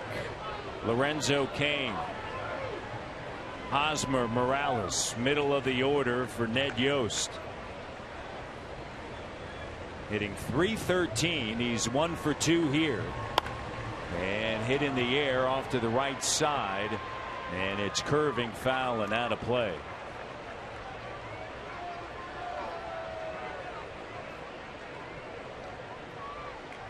Estrada, 2 strikeouts and 1 walk. Allowed a run in the second and a 1 in the fourth. And this is a Royals team, Tabby, that's very comfortable in tight games because of that bullpen that they have. They will play their share of 1- and 2-run games. Hit in the air to right field. Bautista moving back, settling underneath it. And there's one down here in the fifth. Let's send it down to Barry Davis. Barry? Well, guys, you talked earlier about that devastating injury by Alex Gordon. Now, the other day, Alex Gordon showed up at the ballpark and went for treatment and left his crutches by his locker stall. One of the teammates on the team decided he was going to go towards them and touch them. Ned Yost saw him and said, stay away from those crutches. And here's why. Ned Yost is very superstitious. And when he was managing the Milwaukee Brewers, a similar thing happened to one of his players. Was injured. The crutches were there. Prince Fielder decided how he was going to see what it's like to play with them. That night, he injures his ankle, done for the season. Baseball players are very superstitious, and so are their managers, so no one can go anywhere near Alex Gordon's crutches. Swung on and driven into right field. Bautista will have to play it off of the wall. It sticks up against the chain link fencing there, and he has to hustle in to grab it and throws it in, and it's a 1-out double. Eric Hosmer is looking pretty comfortable tonight against Marco Estrada. He singled his first 2 times up and then gets a pitch out over the plate. He just can't get enough of this ball to get it high enough in the air, but it's hit hard. Bautista goes back and realizes he's not going to be able to catch that one, plays it off the wall for extra bases. Eric Hosmer came into this game .283, and he's 3 for 3 tonight. Last year in 131 games, hit .270. 9 home runs, 58 runs driven in. During the postseason last year, as that fastball is up and into Morales, Hosmer was .351 with a pair of homers and 12 RBIs. You know, I am convinced the playoffs in the World Series for the young players for the Kansas City Royals took them to the next level. The confidence level, the way they're playing the game of baseball looks totally different than what we saw last year. They're playing with confidence, like they know they're good, that they expect to win on a nightly basis. And the pitch is high, and it's a team that lost 3 players from that World Series team, the American League Championship Royals. James Shields no longer here. He was the leader of those teams. Thought they did a good job of going out and finding players like this. Kendrys Morales, a big bat that you could put in this lineup, recognizing that they needed a few more hitters. He's hitting .356 with runners in scoring position. Going back is Valencia, continues to travel back and able to reel it in, and that's going to be the second out. And over to third base, Hosmer. And there are 2 down, and that's going to bring up Salvador Perez. But the main thing that Kansas City has is they've got the homegrown players. That's what it's all about. These are the games of players who are drafted, signed, developed, and brought to the big leagues from this organization. What a job Dave Moore and his crew has done since he has taken over here. Gordon and Hosmer, Moustakas, Perez, Dyson, And then on the pitching side, those great relievers that you talked about, Herrera and Holland. I mean, they're everywhere. Hochevar, all drafted by Kansas City and brought to the big leagues. Well, very much like what we saw in Houston. You've seen it here through the years with Kansas City. There's a lot of pain. Lots of pain. A lot of pain to get there. A lot of pain in those years. Why you have a ton of high draft picks, and it takes time to develop. And there are very few organizations that can balance winning and developing at the same time. And I think, historically speaking, the St. Louis Cardinals probably do it better than anybody out there. Because they don't have those high draft picks. Going back, Devin Travis, and Travis is able to track it down. No runs, a hit, and one runner left on after 5. It's 2-0 Royals.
Cup.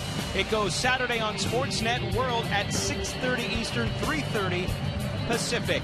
Visit sportsnet.ca/world and subscribe. Matt? Encarnacion, Valencia, and Martin here in the top of the 6th inning. Duffy, 17 pitches, Tabby, in the first, 13 in the second, 15 in the third, 29 in the fourth. But able to get out of the jam, and then a 1-2-3 fifth, 85 pitches thus far for the lefty. And they're getting the bullpen up just in case. You know what's interesting? Blue Jays haven't struck out against Duffy. That pitch count is because he's been walking guys and having long pitch at bats by the Blue Jays. None of them resulting in strikeouts yet. Encarnacion batting .237, 17 home runs, 51 runs driven in. And the 1-0 pitch up and in, and it hits him, and Duffy frustrated with himself as that fastball is up and in. And so the leadoff batter is aboard for the Blue Jays. And you hope that this one catches it on that padding on that left elbow. And one more time as he strides into that ball, tries to pull his hands back, and it looked like it might have got it a piece of that padding. Let's see in slow-mo where it hits. You can see him pull that elbow, and yeah, it hits him right on that elbow pad. Protects that elbow.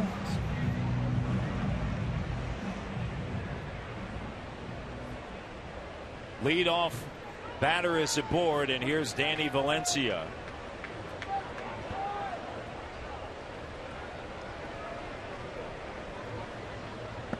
And the pitch is down, and the count 1-0.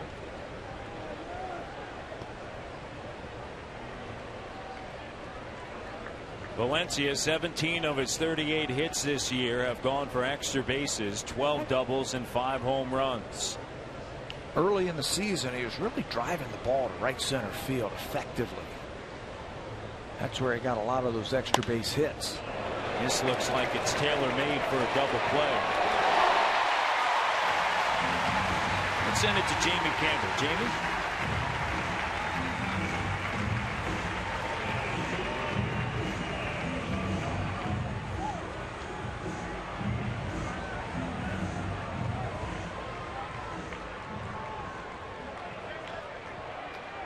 Yeah, a little bit different than what we saw from Jeff Samardzija.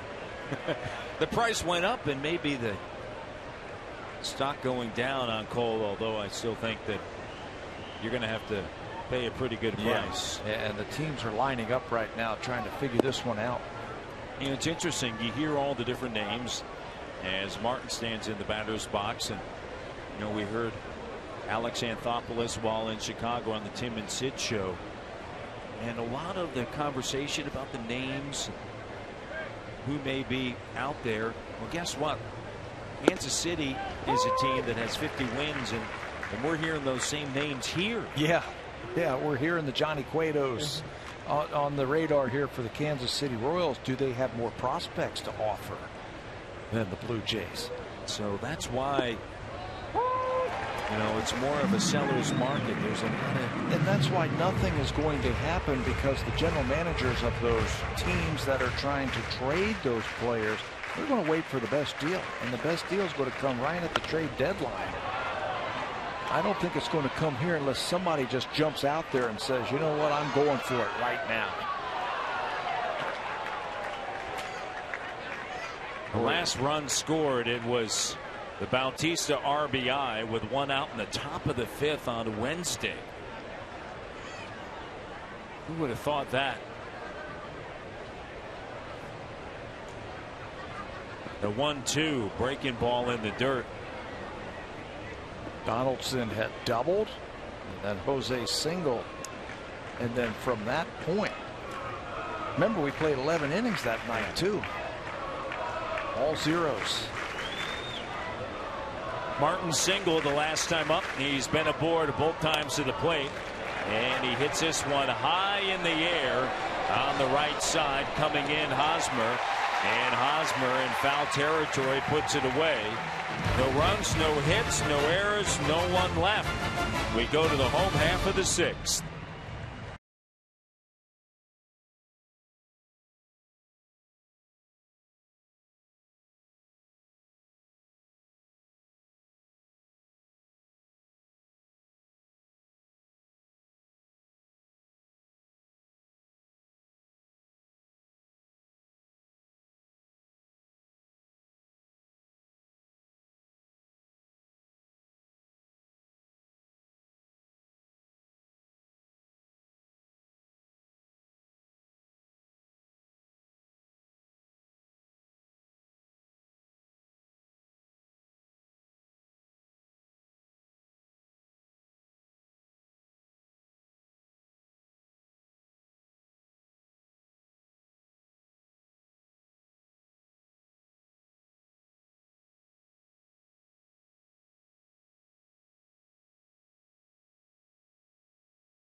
Cardi. The first one goes July 17th when the Blue Jays host the Rays at 7:07. Get to the ballpark early for our pregame festival outside Gate 10. That day, the gates will open at 4:30. And you can enjoy a live performance by special guest Dean Brody in the license area. Go to BlueJays.com for more information. Matt? We look forward to that Friday, July 17th. when the Jays will be back home before they head out back on the road. A brief 3-game homestand.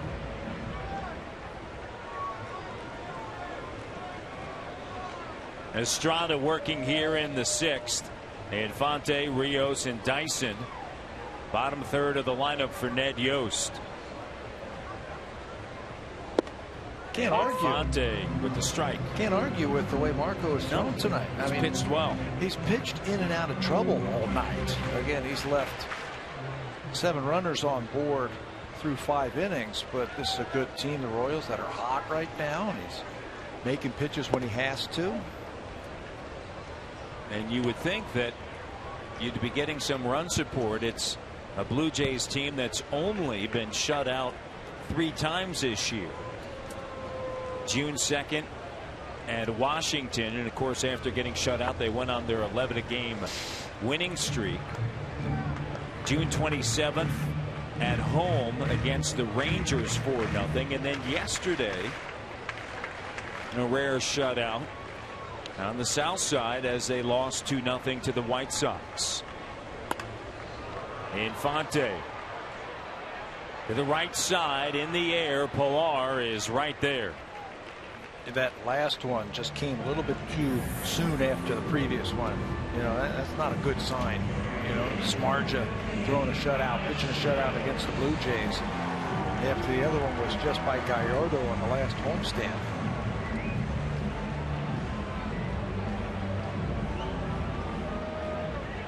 Rios. Samardzija had it going, though. I mean, he, as you mentioned, that split was happening for him. And slider, he was throwing 95. He was pumping it up to 96, 97 when he needed it. And they only threatened once. You know, he came out, he struck out. In the first inning, his ERA is 9. He struck out Travis, Donaldson, and Bautista in the top of the first. Jays didn't have a hit until the 6th. And that's when Travis, well, right before then, Goins had a single to break it up, and then Travis followed with a hit. And you had runners at the corners and then a double play. That was it. Yes. As far as threatening, they've had opportunities here tonight, but they trail 2-0.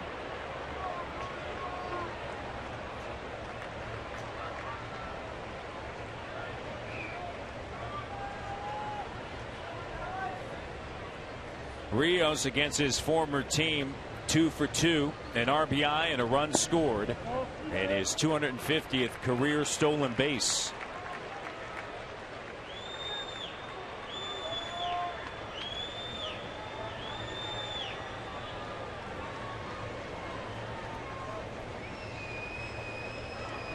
The 3-1 to the right side.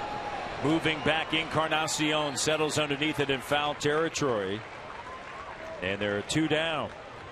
This copyrighted telecast is presented by authority of Rogers Blue Jays Baseball Partnership. It may not be reproduced or retransmitted in any form, and the accounts and descriptions of this game may not be disseminated without the express written consent of Rogers Blue Jays Baseball Partnership.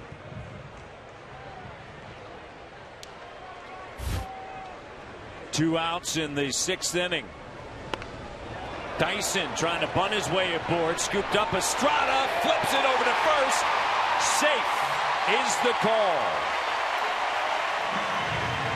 Dyson using his speed. Well, I think everybody in the ballpark knew that was coming right there. 2 outs, nobody on.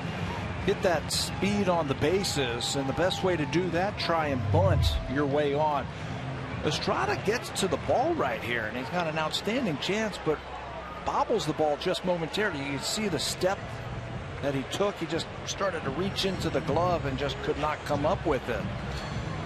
Here's the play, that speed by Dyson. He is called safe, and they're going to take a look at that one. Is there enough evidence there to show that he was out? But that's, everybody knew that was coming right there, that he was going to try and beat a play to first base on a bunt. Play is under review. And if they review this and they keep him safe at first base, everybody knows he's going to try and steal second base. Super slow-mo, you see Encarnacion try to stretch for that ball, but it's towards the runner. He might be out. He might, that's right. If that's called in the glove right there. If that's called in the glove, you certainly lose sight of the baseball. Watch as you lose sight of the baseball and the left foot of Dyson. He's out. He's going to be out. Yeah, I think you're right. It certainly looks as though the angle that we just saw here, that last angle, that he was out. Yes, he is. And it's a 1-2-3. Bottom of the 6th through 6. 2-0 Kansas City over the Blue Jays. Navarro, Pilar, and Travis coming up.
Canada have returned. 2015 stops include Abbotsford, BC, Okotoks, Alberta, Halifax, Nova Scotia, Victoria, BC, Toronto, Ontario, and I've been informed St. John's, Newfoundland. BlueJays.com/Baseball Academy is where you go for more details. The Toronto Blue Jays are proud supporters of amateur baseball across Canada. And one of the real cool things is you get to be taught by some former Blue Jays. How would it be for a kid to go there and get to work with guys like Dwayne Ward, Robbie Alomar? Not bad, eh, man? Certainly a lot of fun. And a new pitcher is on for the Royals here. Facing this guy is not a lot of fun right here. Kelvin Herrera, who could reach triple digits with that fastball, will take over. He pitched in yesterday's game, a 1-2-3 ninth inning. Herrera was named to his first American League All-Star team on Monday with these sterling numbers. Look at the lefties, 132. Got a great changeup and a great fastball. 36 strikeouts this season in 34 2/3 innings with just 11 base on balls. He is part of a trifecta that has been very effective for the Kansas City Royals over the last couple of seasons.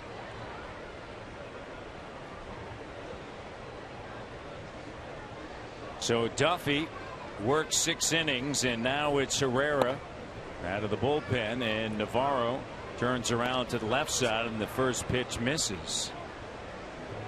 Herrera, the right-hander, has allowed just 9 hits against left-handed batters. Left-handed batters are 9 for 68, Tabby, hitting 132 against him.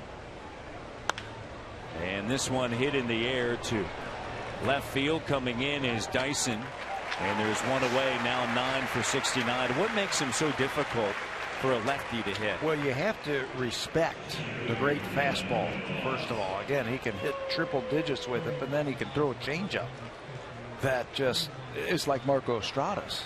and that's where he gets a lot of the outs.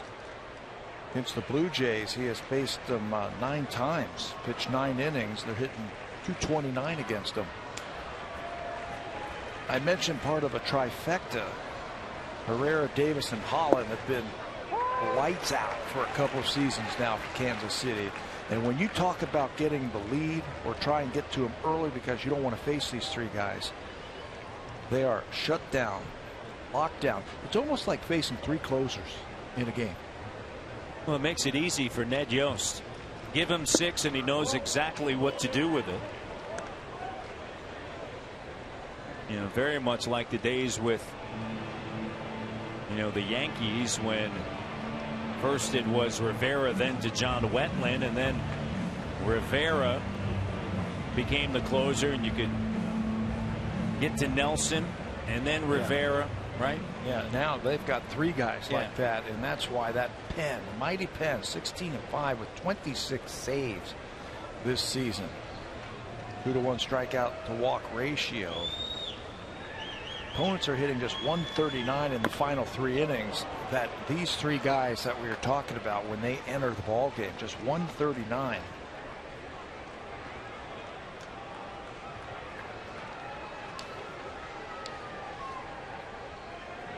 It's why John Gibbons said that you have to get to the Royals early. Unfortunately, Blue Jays just unable to do it here on this Friday night after a 2-hour and 7-minute rain delay. Pilar is 0 for 2, and he's down to the count in the 1-2 pitch. Swing and a miss, struck him out.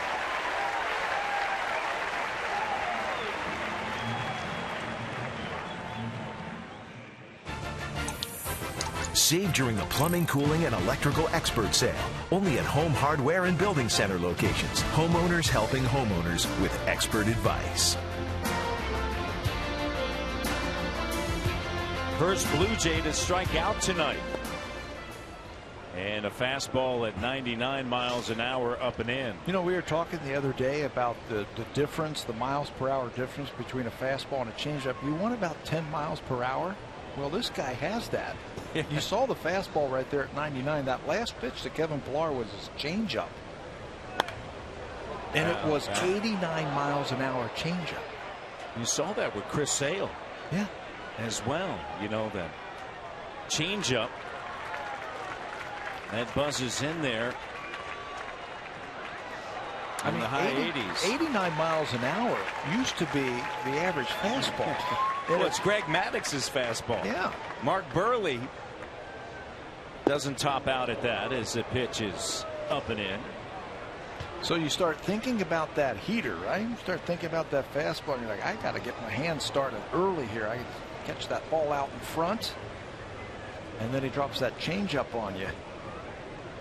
It's interesting, John Gibbons, when we were talking to him today, he talked about, you know, the importance of developing that changeup and having that, and how important it is. As Devin Travis puts a charge into it, and it gets by Kane. Travis rounds second, and he's gonna stay right there. Gets away from the cutoff man, and he'll hustle on to third. Heads up play by Devin Travis. He took that wide turn at second, and it got away from Escobar, and he was able to hustle over to third. Yeah, we'll see who gets charged for the error. We talk about this a lot, that outfielders don't know about the power that Devin Travis has. He takes that pitch and smokes it into the gap in left center field. Now he stops at second base right here with a double, but then recognizes that that ball gets away from the infield. Infielders can't field it. It looked like Kane's going to be charged with that error on the throw back in, but a nice heads-up play. His 5th error of the season. But outfielders, you know, they'll look at Devin Travis and say, okay, he's 5'9", he's batting 9th, he's a second baseman, he doesn't have the type of power where I need to play deeper. That's what happens right there. He hits it over the head of the center fielder. Reyes turns around to the left side. Toronto with runners in scoring position tonight, 0 for 5. Kansas City 2 for 6. And Reyes come through. A base hit will put the Jays on the board. And the 2-0 rides high. And the count now 3-0.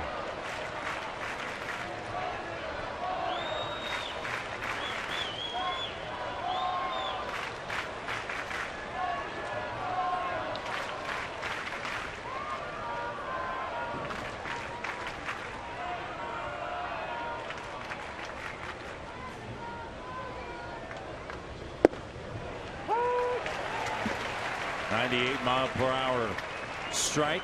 Pretty nice. You can just reach back for a little something more. That four-seamer that Herrera has got some action on it too. That thing is not straight. At third is Travis. And the 3-1 swing and a miss. 98. Doesn't have to fool anybody with that. 3-1 hitters count. Here it is. And the count now 3 balls and 2 strikes. Travis a double and an error on Kane. He's at third. Navarro flew out to left. Pilar struck out.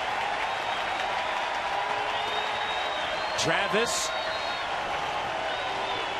a walking lead at third in the 3-2. Slap foul by Jose Reyes. And the count remains full.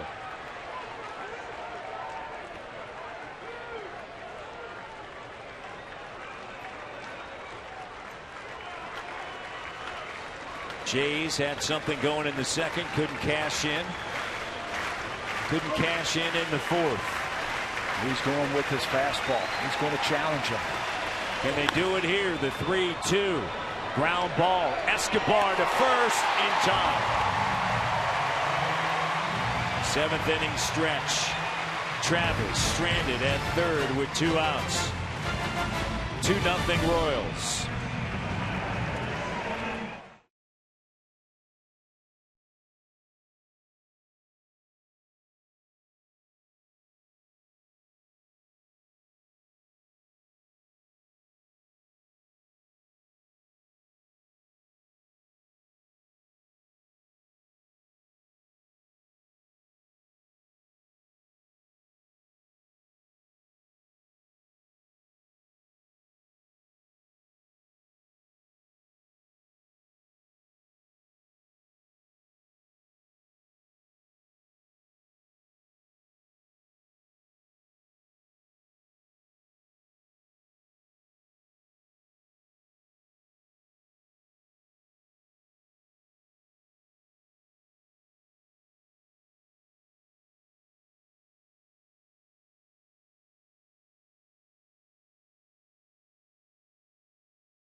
Tim and Sid show. It features in-depth sports analysis, fan favorite classics, and must-see guests, including today they had Messiah Jury on.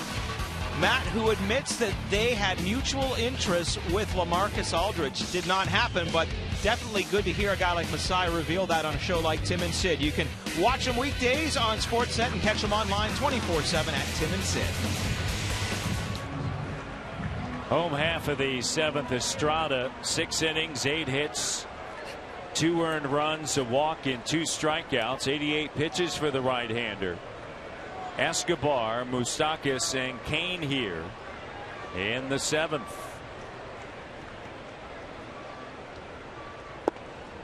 And a fastball in there for a strike. Well, I like what Marco has done. Remember, he got hit with a wicket line drive in the first inning. Off the bat of Hosmer. And here he is in the 7th inning. He's only given up 2 runs.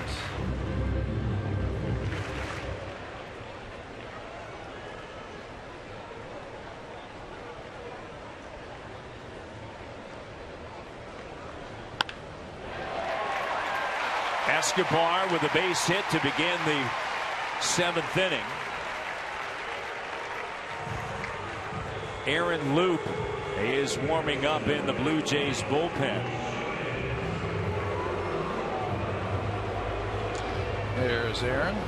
Now I'm sure he is for Hosmer if it gets down to that.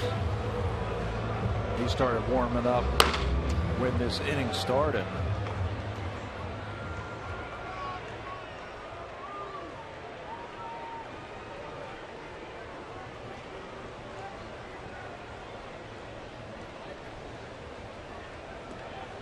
Checking in over at first base, diving back is Escobar, who's 2 for 4 tonight.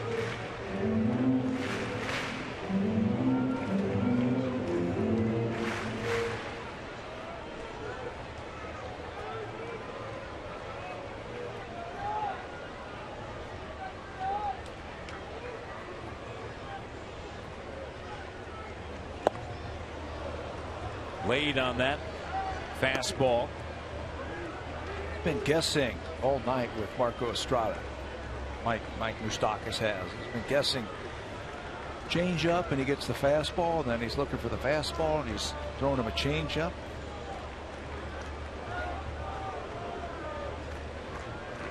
Reyes on the second base side of the bag, and a strike is there. Donaldson well off the bag at third.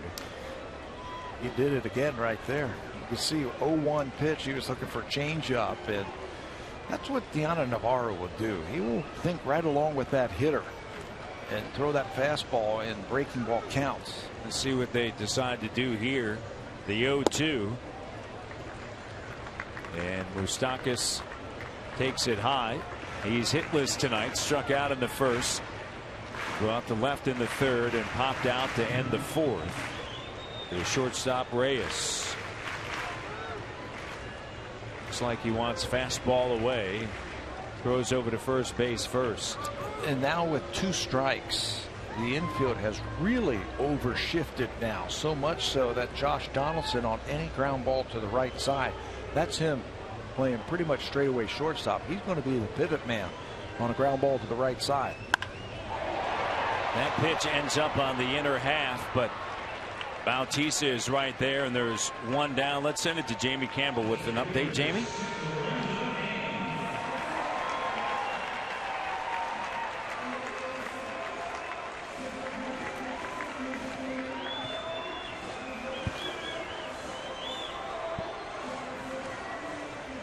Big Trout is destroying the Seattle Mariners. Mariners come into that game 6 games under 500. Angels looking for their 47th win. Lorenzo Cain, the hitter, and the first time All-Star, looks at a pitch down and in, and it's a ball. Escobar over at first base.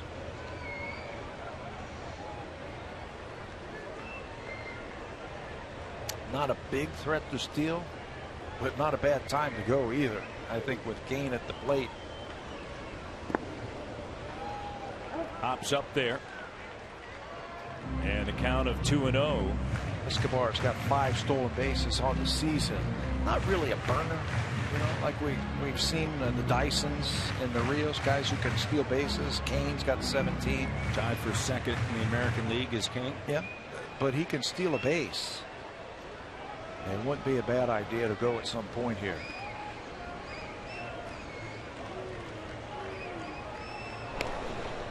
They check in on him. Blue Jays certainly think he might be going.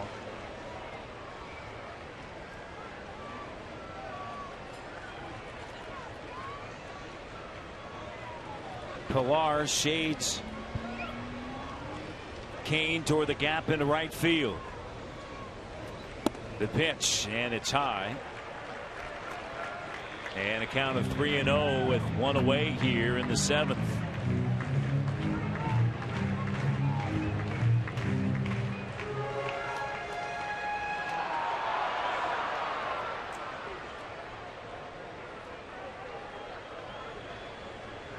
Hendricks as well as Loop in the bullpen for the Blue Jays. And the 3-0, he was hacking. Why not? He's your third hitter, so he must be your best hitter, right?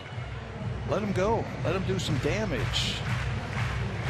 Hitting 312 coming into this game with 41 driven in. 99 pitches for the right-hander. Escobar at first.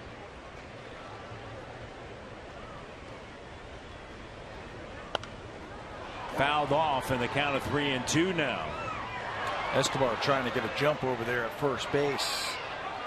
Trying to pick up Marco Estrada. Marco's done a good job of holding the ball and quick pitching them and throwing over there.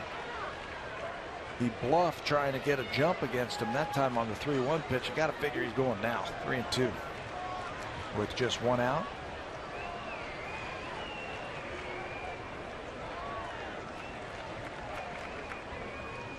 He is off and running. This one hit in the air to center field. Pilar is back shy of the warning track, and there are two away. And Hosmer is the batter, and John Gibbons comes out of the dugout. Hosmer is 3 for 3 against Escobar, so he's going to go bring in Aaron Loop to face a left-handed batter. Yeah, Marco Estrada, he has seen something, and Gibby says, you know what, we're going to stop that right here. We got to save that run over there at first base. Let's go to the bullpen, get a better matchup, lefty on left. Estrada worked 6 2/3, a solid effort tonight out of the right-hander. Aaron Loop out of the bullpen.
Escobar is his responsibility. He's at first base, and Aaron Loop comes in to face Eric Hosmer. Yeah, the matchup, lefty versus lefty. So you can see lefty's hitting 271 this season against Aaron. He pitched 2 days ago in that White Sox series. Just a third of an inning, gave up an infield single to Adam Eaton that ended up tying up the score, so he was charged with a blown save in that game. Fastball poured in there for a strike. Hosmer, a liner off of the leg of Estrada. That was in the bottom of the first, and then a base hit with 2 outs in the third, and he doubled in the fifth. 3 for 3 on the night. Down in the count, and the 0-1 pitch, and it's now 0-2.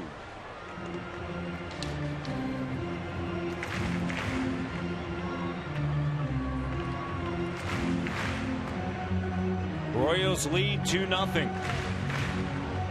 Top of the 8th, it's going to be Donaldson, Bautista, and Encarnacion for John Gibbons. Wants to keep it right here within striking range. And the 0-2.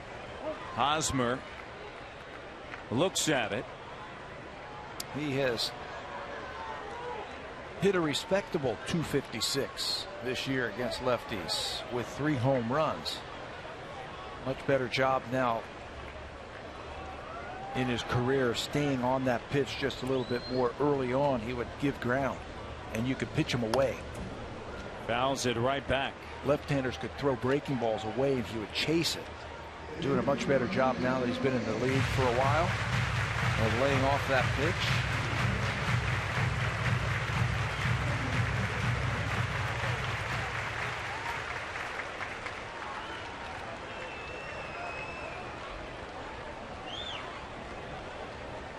The 1-2. Chopped on the ground left side.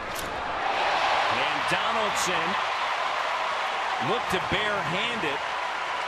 And it squirts out of his hand. And runners at first and second now.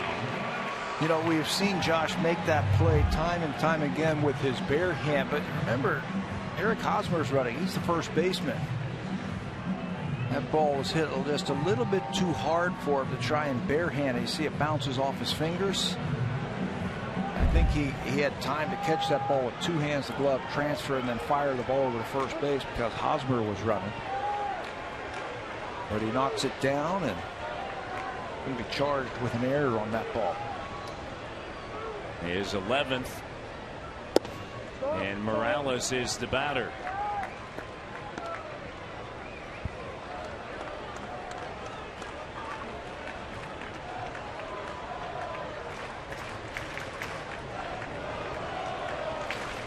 Morales turns around to the right side. He's hitless.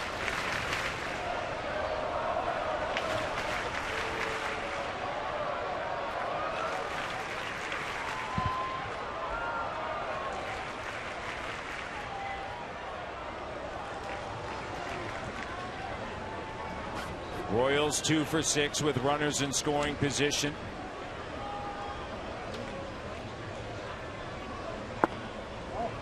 And the pitch is low.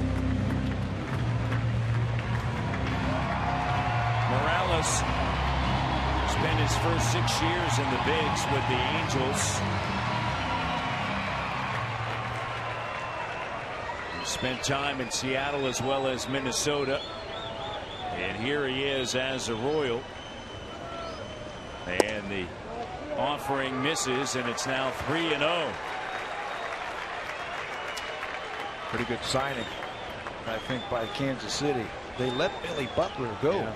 Billy Butler was their primary designated hitter the last couple of years. He goes to Oakland for 3 years and $30 million. So there was a void. Now you get a switch hitter and a proven, and I mean proven, run producer.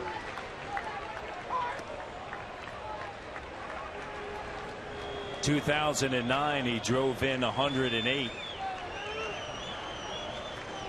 Has 57 RBIs, hitting .356 with runners in scoring position. And a career .300 hitter against the Blue Jays. And the pitch is swung on to the right side. Is there room and time for Encarnacion, giving chase, and out of play as it bounces into the stands. With 2 outs in the bottom of inning number 1 with runners at first and second, he flew out to center field. He is 5th in the AL in RBIs.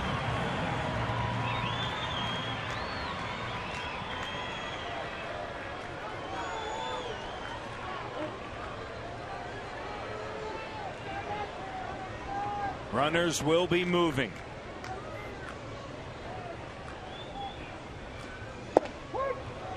Got him on the inside corner. Aaron Loup strikes out Morales looking. Big strikeout there to end the 7th with the Royals threatening. Let's go to the 8th.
breaking news, scores, stats, and video highlights. Download it for free today, and I'm sure these two are staring at that app as well during the commercial break. It's a great new app. Check it out. Sportsnet app. And so now you move on from Herrera, and here's your next test, Tabby. Wade Davis. One of the best setup men in all of baseball. Take a look at these numbers.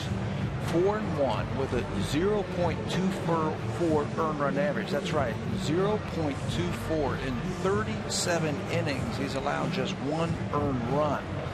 And it's high time pitchers like this are getting the recognition for the All-Star game. Wade Davis made his first All-Star game. He was picked on Monday. 151 the righties, 147 the left-handers, a whip of 0.84, and he gets Donaldson, Bautista, and Encarnacion. Originally selected by the Rays, and Donaldson looks at a strike. He is not allowed a home run in 119 innings. That's dating back to September 4th of 2013.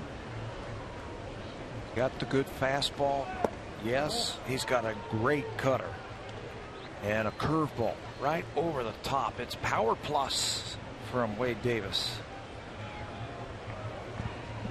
I remember when he was a starter with Tampa Bay. And he's had trouble getting through the lineup 3 times. There's that 93-mile-an-hour cutter right there. Got traded to the Royals along with James Shields. And the Royals put him in the bullpen, and he has just blossomed.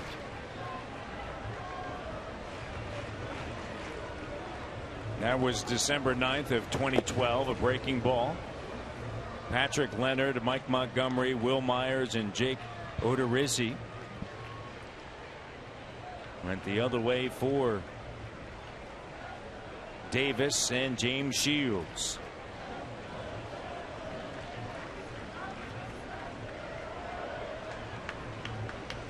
Donaldson, Bautista, Encarnacion, and the 2-2. Swing and a miss, and struck him out.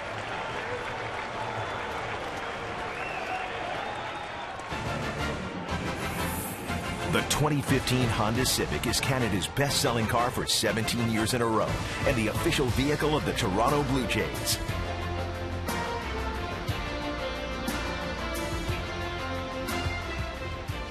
Last time that the Blue Jays were shut out in back-to-back games, June of last year. St. Louis Cardinals. Shelby Miller was one of those guys. I remember doing that game. Did you see what Wade Davis did there to Josh Donaldson? It was really interesting. He had 2 strikes on him, and he wanted to put him away with the curveball. Overthrew the curveball, bounced it, and you could tell he was upset. But what he did at next was really impressive. He went right back to the curveball.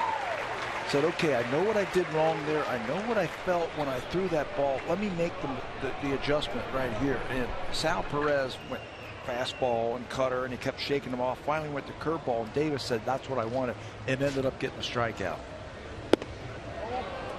Pitch misses. In the bottom of the 7th inning, they originally charged Donaldson with an error. They've changed that to a hit, and Hosmer is now 4 for 4. Davis with a count of 2-1. Bautista is the batter, and a breaking ball in the dirt. There's another one in the dirt. So many times pitchers will throw curveballs. There it is right there. He bounces it in front of home plate, and look at the reaction from Wade Davis. So many times pitchers will run away from that pitch after they bounce it. Says, no, let me go right back to that curveball, and he gets Josh Donaldson to swing over the top of that. He's got a hard biting breaking ball, doesn't he?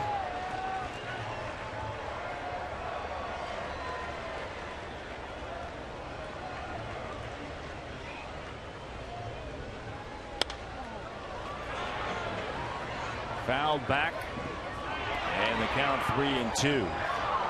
Ryan Tepera is warming up along with Bo Schultz in the bullpen for the Blue Jays. One away here in the top of the 8th inning. And Davis deals, smash down the third base line into left field. Bautista takes a turn, and it's played by Dyson, and a 1-out double. And this is becoming a breakout game for Bautista. He is 2 for 3. And I'll tell you, he could turn on anybody's fastball. Still gets that front foot down. You can see getting the whole body into that swing, and he rips it by the Moose. Moustakas down the left field line for extra bases. And just like that, Blue Jays have that tying run at the plate.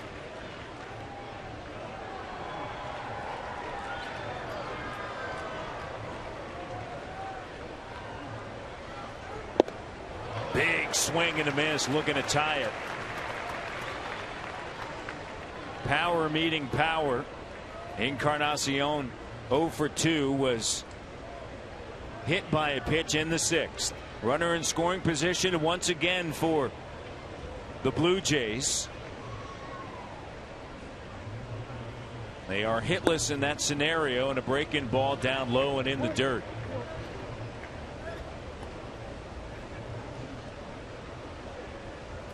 Edwin 5 hits on the road trip and an RBI.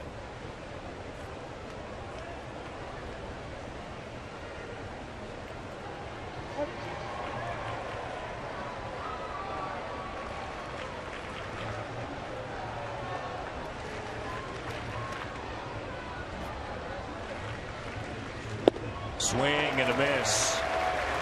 98. I saw Herrera touch 99 already tonight. Here's Wade Davis now throwing 98. That's Justin Smoke, who has picked up a bat. Will come on deck. Smoke will hit for Valencia.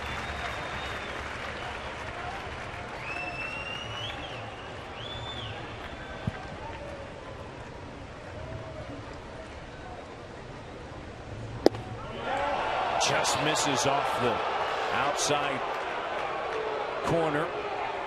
And a good eye by Encarnacion. Yeah, he doesn't chase that pitch. He's not a wild swinger. That fastball just off the plate.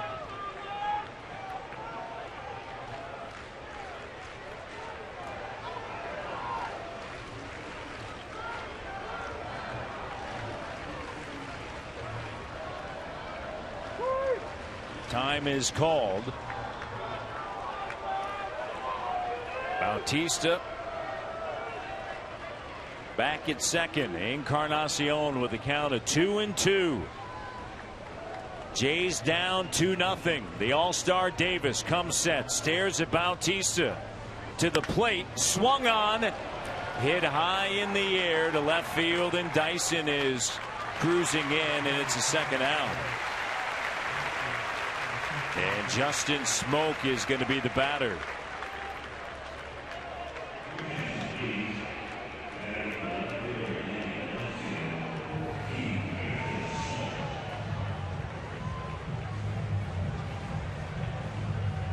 Smoke hitting for Valencia. Valencia 0 for 2 with a walk.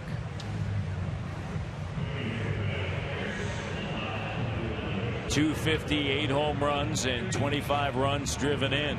You know, when you have your chance, you have to try and take advantage of it. After the double by Bautista, you got to send up your best pinch hitter, and Justin has been the Blue Jays' best pinch hitter. He's had 6 hits and 3 RBIs.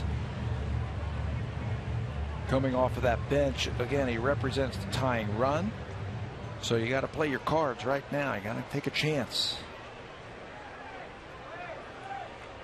Smoke digs in. Bautista at second base. Smoke the tying run. He's at the plate. Davis has 2 outs and a runner at second, and the first pitch is in there for a strike. And if you're wondering what Justin Smoke has done in his career against Wade Davis, he's faced him before. He's had 3 hits against him, one of them a home run. And he's looking for that fastball somewhere inside where he could pull it. And they go to a breaking ball after that first pitch fastball. The breaking ball, 94. Yeah, that's the cutter. I mean, it's filthy. There are the numbers that we were talking about right there. Career versus Wade Davis, 3 for 8 with a home run.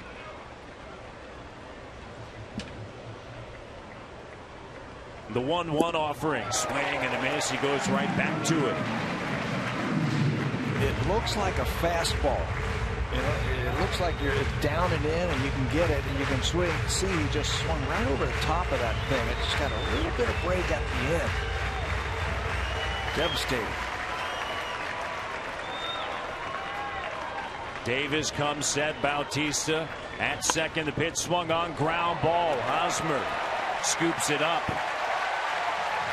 And that's going to do it in the top of the 8th inning. Time for a Blue Jays Central update with Jamie Campbell and Greg Zahn.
Eastern, 4 o'clock Pacific, and it is always a great matchup when the Yankees visit the Red Sox at Fenway Park. Eduardo Rodriguez goes up against Ivan Nova.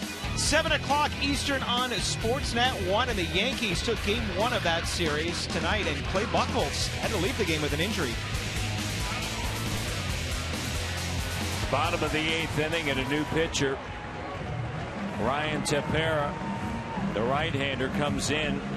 Loop worked to third, and he struck out Morales and gave up a hit to Hosmer, but got out of the inning.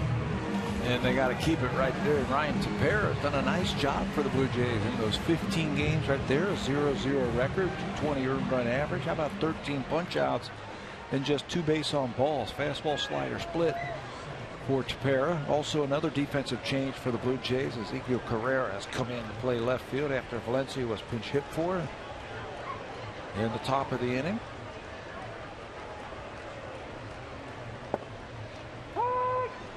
First pitch is a strike.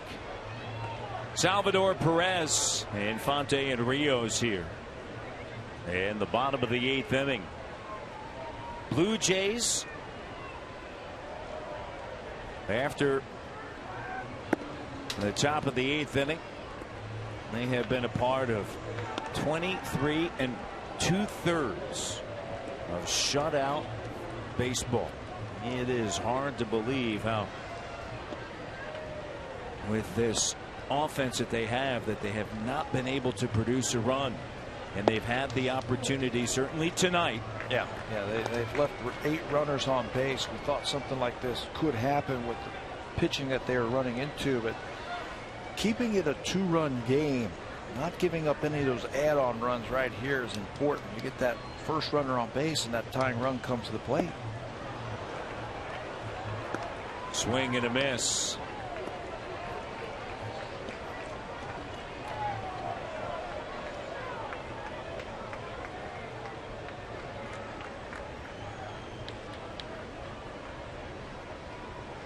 Perez singled and scored back in the second to begin the second. He's 1 for 3. Tepera, the right-hander, comes set. Here's a 2-2, and it's high. Jays back at it tomorrow. Day game on Sunday, and then it's the All-Star break with the All-Star game in Cincinnati, Ohio.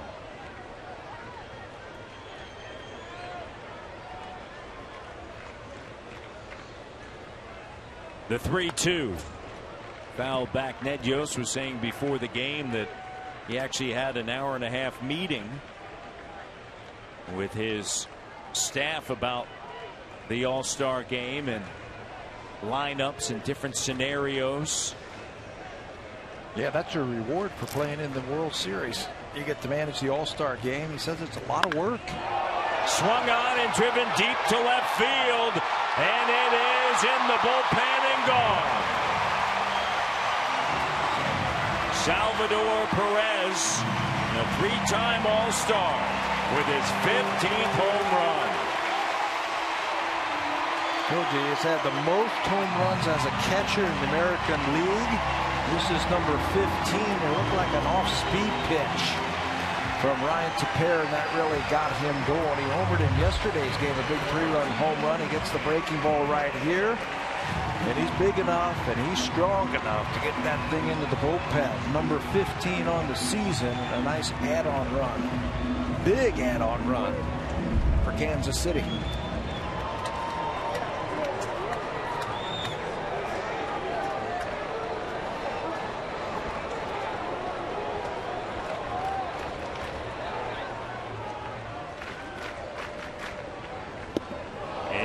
And the pitch is inside, and it gets away from the catcher Navarro. Infante hitless,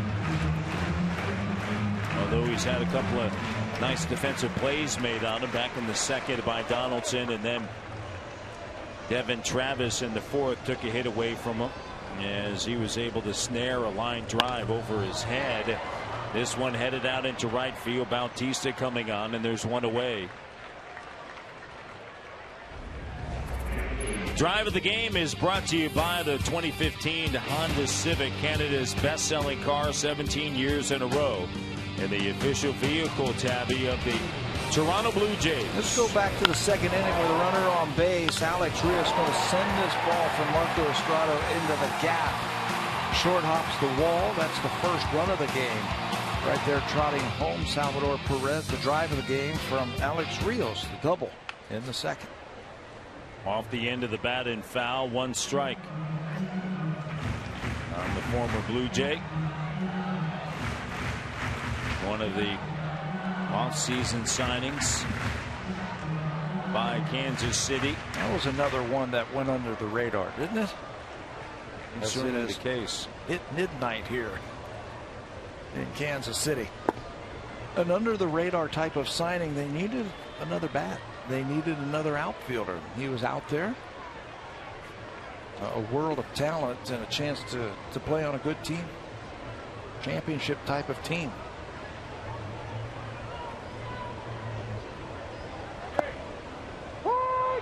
And the count now 1-2.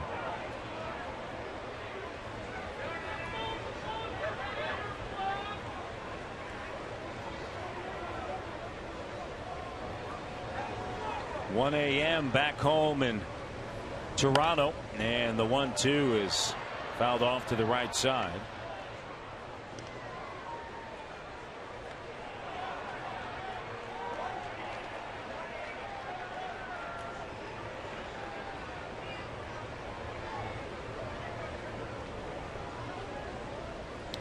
Rios, originally selected by the Blue Jays in the first round, 19th overall in the '99 draft. Made his debut at the age of 23 back in 2004. Spent 6 years with the Blue Jays. Last couple of years in Texas.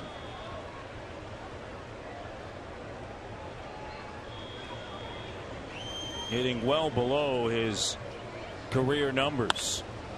And off the end of the bat into center field, and There's Pilar. There are 2 down.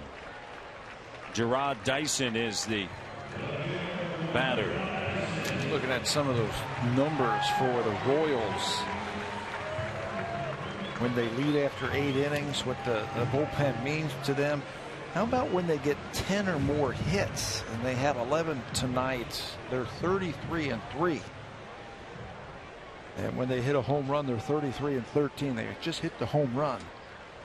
Perez, I mean, it's a team, I think, that has all the ingredients to go back to the World Series. For sure. And it's because of that bullpen. I mean, a season ago, they were 79-1 leading after the 8th inning. 79-1. You see what they are this year? 44-0. Crazy numbers.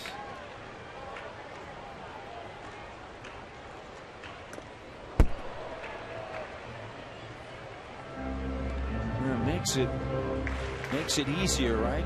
When you have that bullpen. Yeah, well, it makes it easier to absorb a loss of that guy right there. That is Alex Gordon out on the bench. You know, see the top of his hat right there. The all-star performer.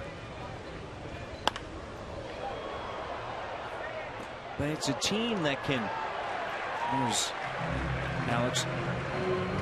It's a team that can manufacture runs. I mean, yes, it's a home run here if they have to. If they have to, but they've got some power in there now. Hosmer and Morales and Perez. Well, Perez has hit his 15th. That leads the team. But they can use the speed of Dyson and Escobar and Kane. Essentially, they can beat you more ways than one. You know what they don't do? They don't beat themselves. You know, they play great defense. On the ground to the right side, scooped up Travis, and that's going to do it, but not before Salvador Perez hits his 15th home run. Coming up, Russell Martin to begin things, Deanna Navarro and Kevin Pilar as we head to the ninth.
That 30-plus basic TV bundle for $62.97 per month for the first 3 months. Find out how. Call 1-888-ROGERS-1 today.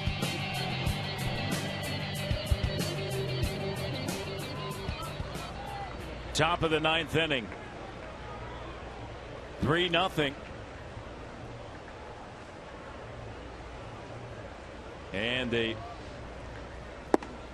new pitcher on the hill for KC, their closer.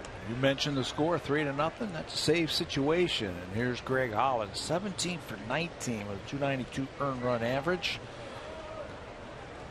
Since 2013, last 3 seasons, only Craig Kimbrell has more saves than this guy. Last time the Jays were under 500 was June 8th. They were 29-30, one game under 500. And Martin looks out a 2-0 fastball. It's a strike.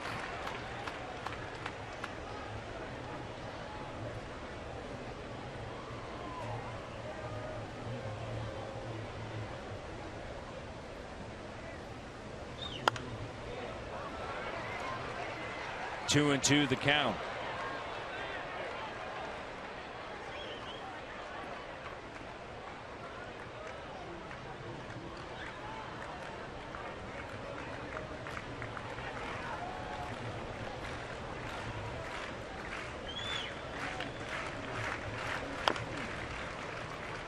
Count remains 2-2.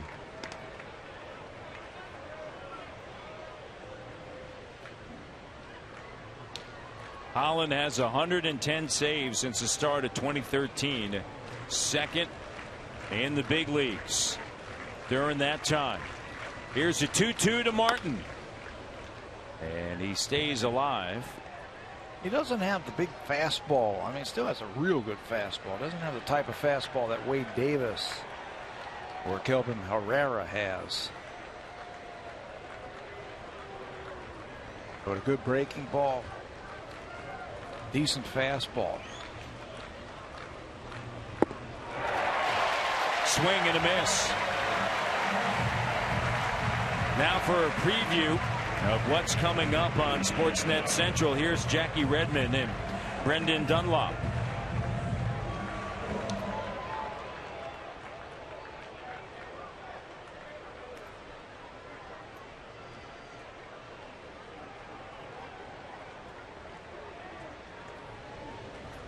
Yeah, the Chicago Blackhawks, as expected, dealing Patrick Sharp. The Saad deal, I think, was the one that everybody was surprised by. Going to Columbus and signed an extension there.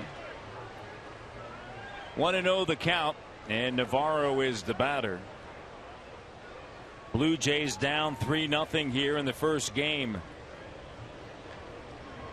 of this 3-game set. Last time they were shut out in back-to-back games, June 7th and June 8th against the St. Louis Cardinals. 5-0 in each one of those games.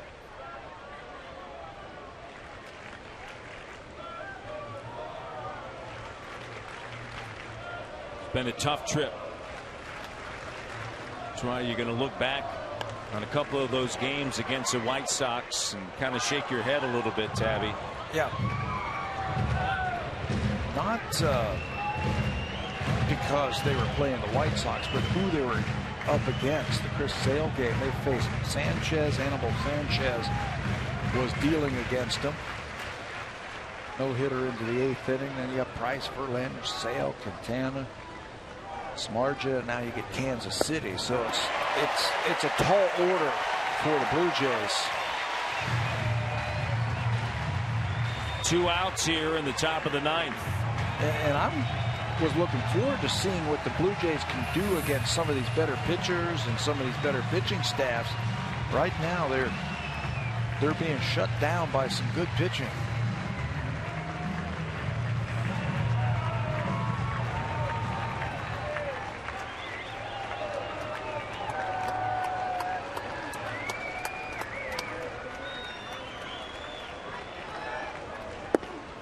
Pitch is down and in.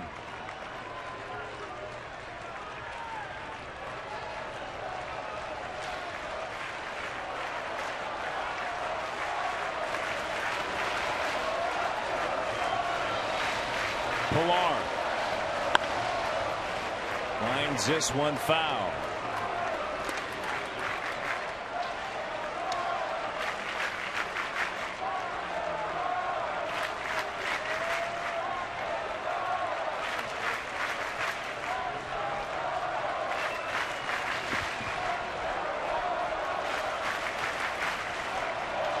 Royals have won 5 in a row, looking for 6 straight.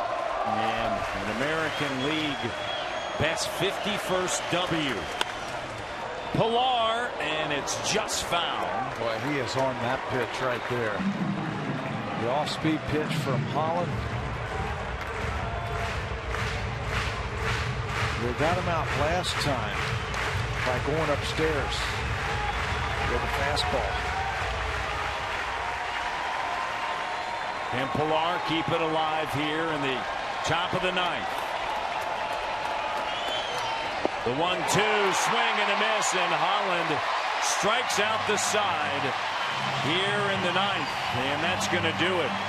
Back-to-back shutouts for the first time in over a year for the Blue Jays as they fall to Kansas City 3-0. It has worked so well for them. Get the lead after 6 innings and then turn it over to that dynamite bullpen. It works again tonight.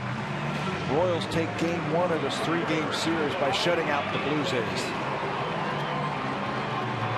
After a 2-hour and 7-minute delay, the Royals win their 6th in a row, and the Blue Jays are 1 game under 500. Time for Sportsnet Central with Jackie and Brendan.